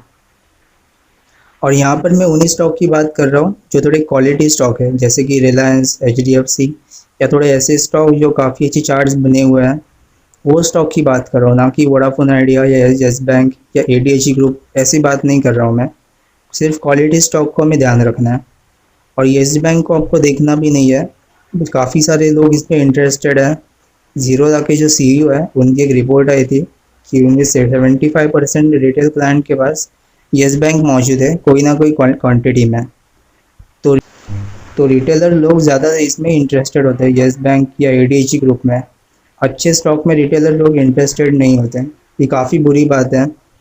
आप हमेशा अच्छे स्टॉक में ही काम कीजिएगा, ताकि इसमें रिटर्न भी ज़्यादा आता है और सेफ्टी भी रहती है। निफ्टी आईटी इंडेक्स देख लेते हैं। निफ्टी आईटी का ये वीकली चार्ट है। वीकली चार्ट में हालांकि आप देख सकते हो कि एनगल्फिंग कैंडल फॉर्म हुई थी, लेकिन फॉर्म होने के बाद ये कैंसिल नहीं हुई, कन्फर्म नहीं हुई। पिछले वीडियो में बात कर चुके थे हम कि ये कन्फर्म तभी मानी जाएगी जब इसकी अगली कैंडल अच्छे से फॉर्म होगी, अगली कैंडल अच्छी से बेरिश होगी, नीचे क्लोजिंग आएगी, तब हम मानेंगे कैंडल पूरी हो चुकी है। उसके पहले हम नहीं मान सकते कैंडल पूरी हो चुकी है। एक बार डेली चार्ट भी देख लेते हैं। डेली चार्ट में हालांकि ये थोड़ा सा नीचे आ रहा था, लेकिन बाद में फिर से रिकवर कर गया ऊपर। तो हालांकि ये रिकवरी पूरी नहीं हुई। और आईटी का अगर आप देखो, तो ये यूएस का जो नैस्डैक इंडेक्स है वो भी गिरना शुरू हुआ था, और वो भी आईटी से रिलेटेड है, और हमारा आईटी इंडेक्स भी सबसे पहले गिरा था। काफ़ी सिमिलर चीज़ें दोनों में। तो आप नैस्डैक को भी आइडेंटिफाई कर सकते हो कि नैस्डैक में अगर फॉल आता है तो यहाँ पर आईटी सेक्टर में फॉल आ सकता है, और निफ्टी में जो फॉल शुरू होने वाला है वो हो सकता है कि आईटी सेक्टर से शुरू हो। बैंकिंग सेक्टर भी देख लेते हैं, यानी कि निफ्टी बैंक। निफ्टी बैंक में जो मार्च का टॉप लगा था वहाँ से थोड़ा नीचे भी आ चुका, लेकिन जिस तरह से ये ऊपर जा रहा है थोड़ा घिस घिस के जा रहा है। आप यहाँ से देख सकते हो ऊपर जाने वाले स्टॉक ऐसे नहीं होते, या तो स्मूथ ऊपर जाता है या स्मूथ नीचे आता है। ये काफ़ी घिस घिस के ऊपर जा रहा है, तो इसका साफ साफ मतलब इसके लो के आसपास इसको वापस आना है। ये लो के आसपास वापस आएगा, वहाँ पर अपनी करेक्शन पूरी करेगा। तो एक बार गोल्ड और सिल्वर का भी चार्ट देख लेते हैं। गोल्ड और सिल्वर के चार्ट में काफ़ी वीकनेस है। गोल्ड का ये वीकली चार्ट है, इसमें एक अपमूव भी दिखाई दी थी कोविड के टाइम। गोल्ड हमेशा ख़राब टाइम में ही ऊपर जाता है, अच्छे टाइम में कभी ऊपर नहीं जाता। 2008 में जो लेमन ब्रदर का क्राइसिस हुआ था, उस टाइम गोल्ड काफ़ी ऊपर था, लेकिन अब ये नीचे आ चुका है। और ये भी कोविड का टाइम ऊपर था। तो जितनी ख़राब चीज़ें होती हैं वही टाइम गोल्ड ऊपर जाता है, अच्छे टाइम में गोल्ड कभी ऊपर नहीं जाता। अभी तो आप देख सकते हो कि रेंज के अंदर फंसा हुआ है, तो रेंज का ब्रेकआउट जिस भी साइड आएगा उस साइड आप मान सकते हो कि गोल्ड में अच्छी मूव आ सकती है या अच्छी डाउन मूव आ सकती है। सिल्वर का चार्ट देख लेते हैं। सिल्वर में चार्ट में थोड़ी इंटरेस्टिंग है, तो इसे पूरा ज़रूर सुनिएगा। सिल्वर के चार्ट में 2011 से लेकर 21 तक करेक्शन चालू थी। ब्रेकआउट भी आ गया, थोड़ा सा ऊपर भी आ चुका है, लेकिन ऊपर जाने के बाद फिर से खड़ा हो गया। वीकली चार्ट देख लेते हैं। वीकली चार्ट में काफ़ी अच्छी कंसोलिडेशन है। तो हमें यहाँ से साफ साफ नज़र आता है कि अगर कोई भी स्टॉक इतनी बड़ी करेक्शन पूरी करके ऊपर जाता है तो उसे ऊपर ज़्यादा रहना चाहिए। अगर वहाँ पर खड़ा हो जाता है या वहाँ से फिर से घूमने जाता है नीचे, तो ये अच्छी चीज़ नहीं है। ये शो करता है कि ये वीकनेस है, और ये साइकोलॉजी आप अच्छे से पढ़ सकते हो अगर हमारा चैनल सब्सक्राइब कर देते हो तो ये काफ़ी वीकनेस है इस चार्ट में। तो इसे आप ज़रूर बाय मत कीजिएगा और शॉर्ट भी मत कीजिए, क्योंकि ये काफ़ी एक ही जगह पर खड़ा हुआ है। अगर आप पुट बिट ले लेते हो तो भी अपने वैल्यू किल कर देगा, आपको कोई प्रॉफिट नहीं मिलेगा इसके अंदर। कॉपर का चार्ट एक बार देख लेते हैं। कॉपर का चार्ट हम इसलिए देख रहे हैं ताकि हमारे पास जो मेटल इंडेक्स है, मेटल कंपनीज है, यानी कि निफ्टी मेटल और बाकी जो मेटल कंपनीज हैं, टाटा स्टील, JSW स्टील, उनमें थोड़ी हेल्प मिल सके। बाकी आप कॉपर ट्रेड करते हो या नहीं करते हो वो आपका डिसीजन है, लेकिन अगर आप मेटल स्टॉक को ट्रेड करते हो तो कॉपर का चार्ट देखना काफ़ी ज़रूरी है आपके लिए। ये भी मई से लेकर अभी तक करेक्शन कर रहा था, 1 डे के टाइम फ्रेम पर करेक्शन कर रहा है। हालांकि ये करेक्शन अभी तक पूरी नहीं हुई, अभी इसमें और करेक्शन बाकी है। प्राइस वाइज तो पूरी हो चुकी है, लेकिन टाइम बचा हुआ है, यानी कि यहाँ पर एक कंसोलिडेशन बची हुई है।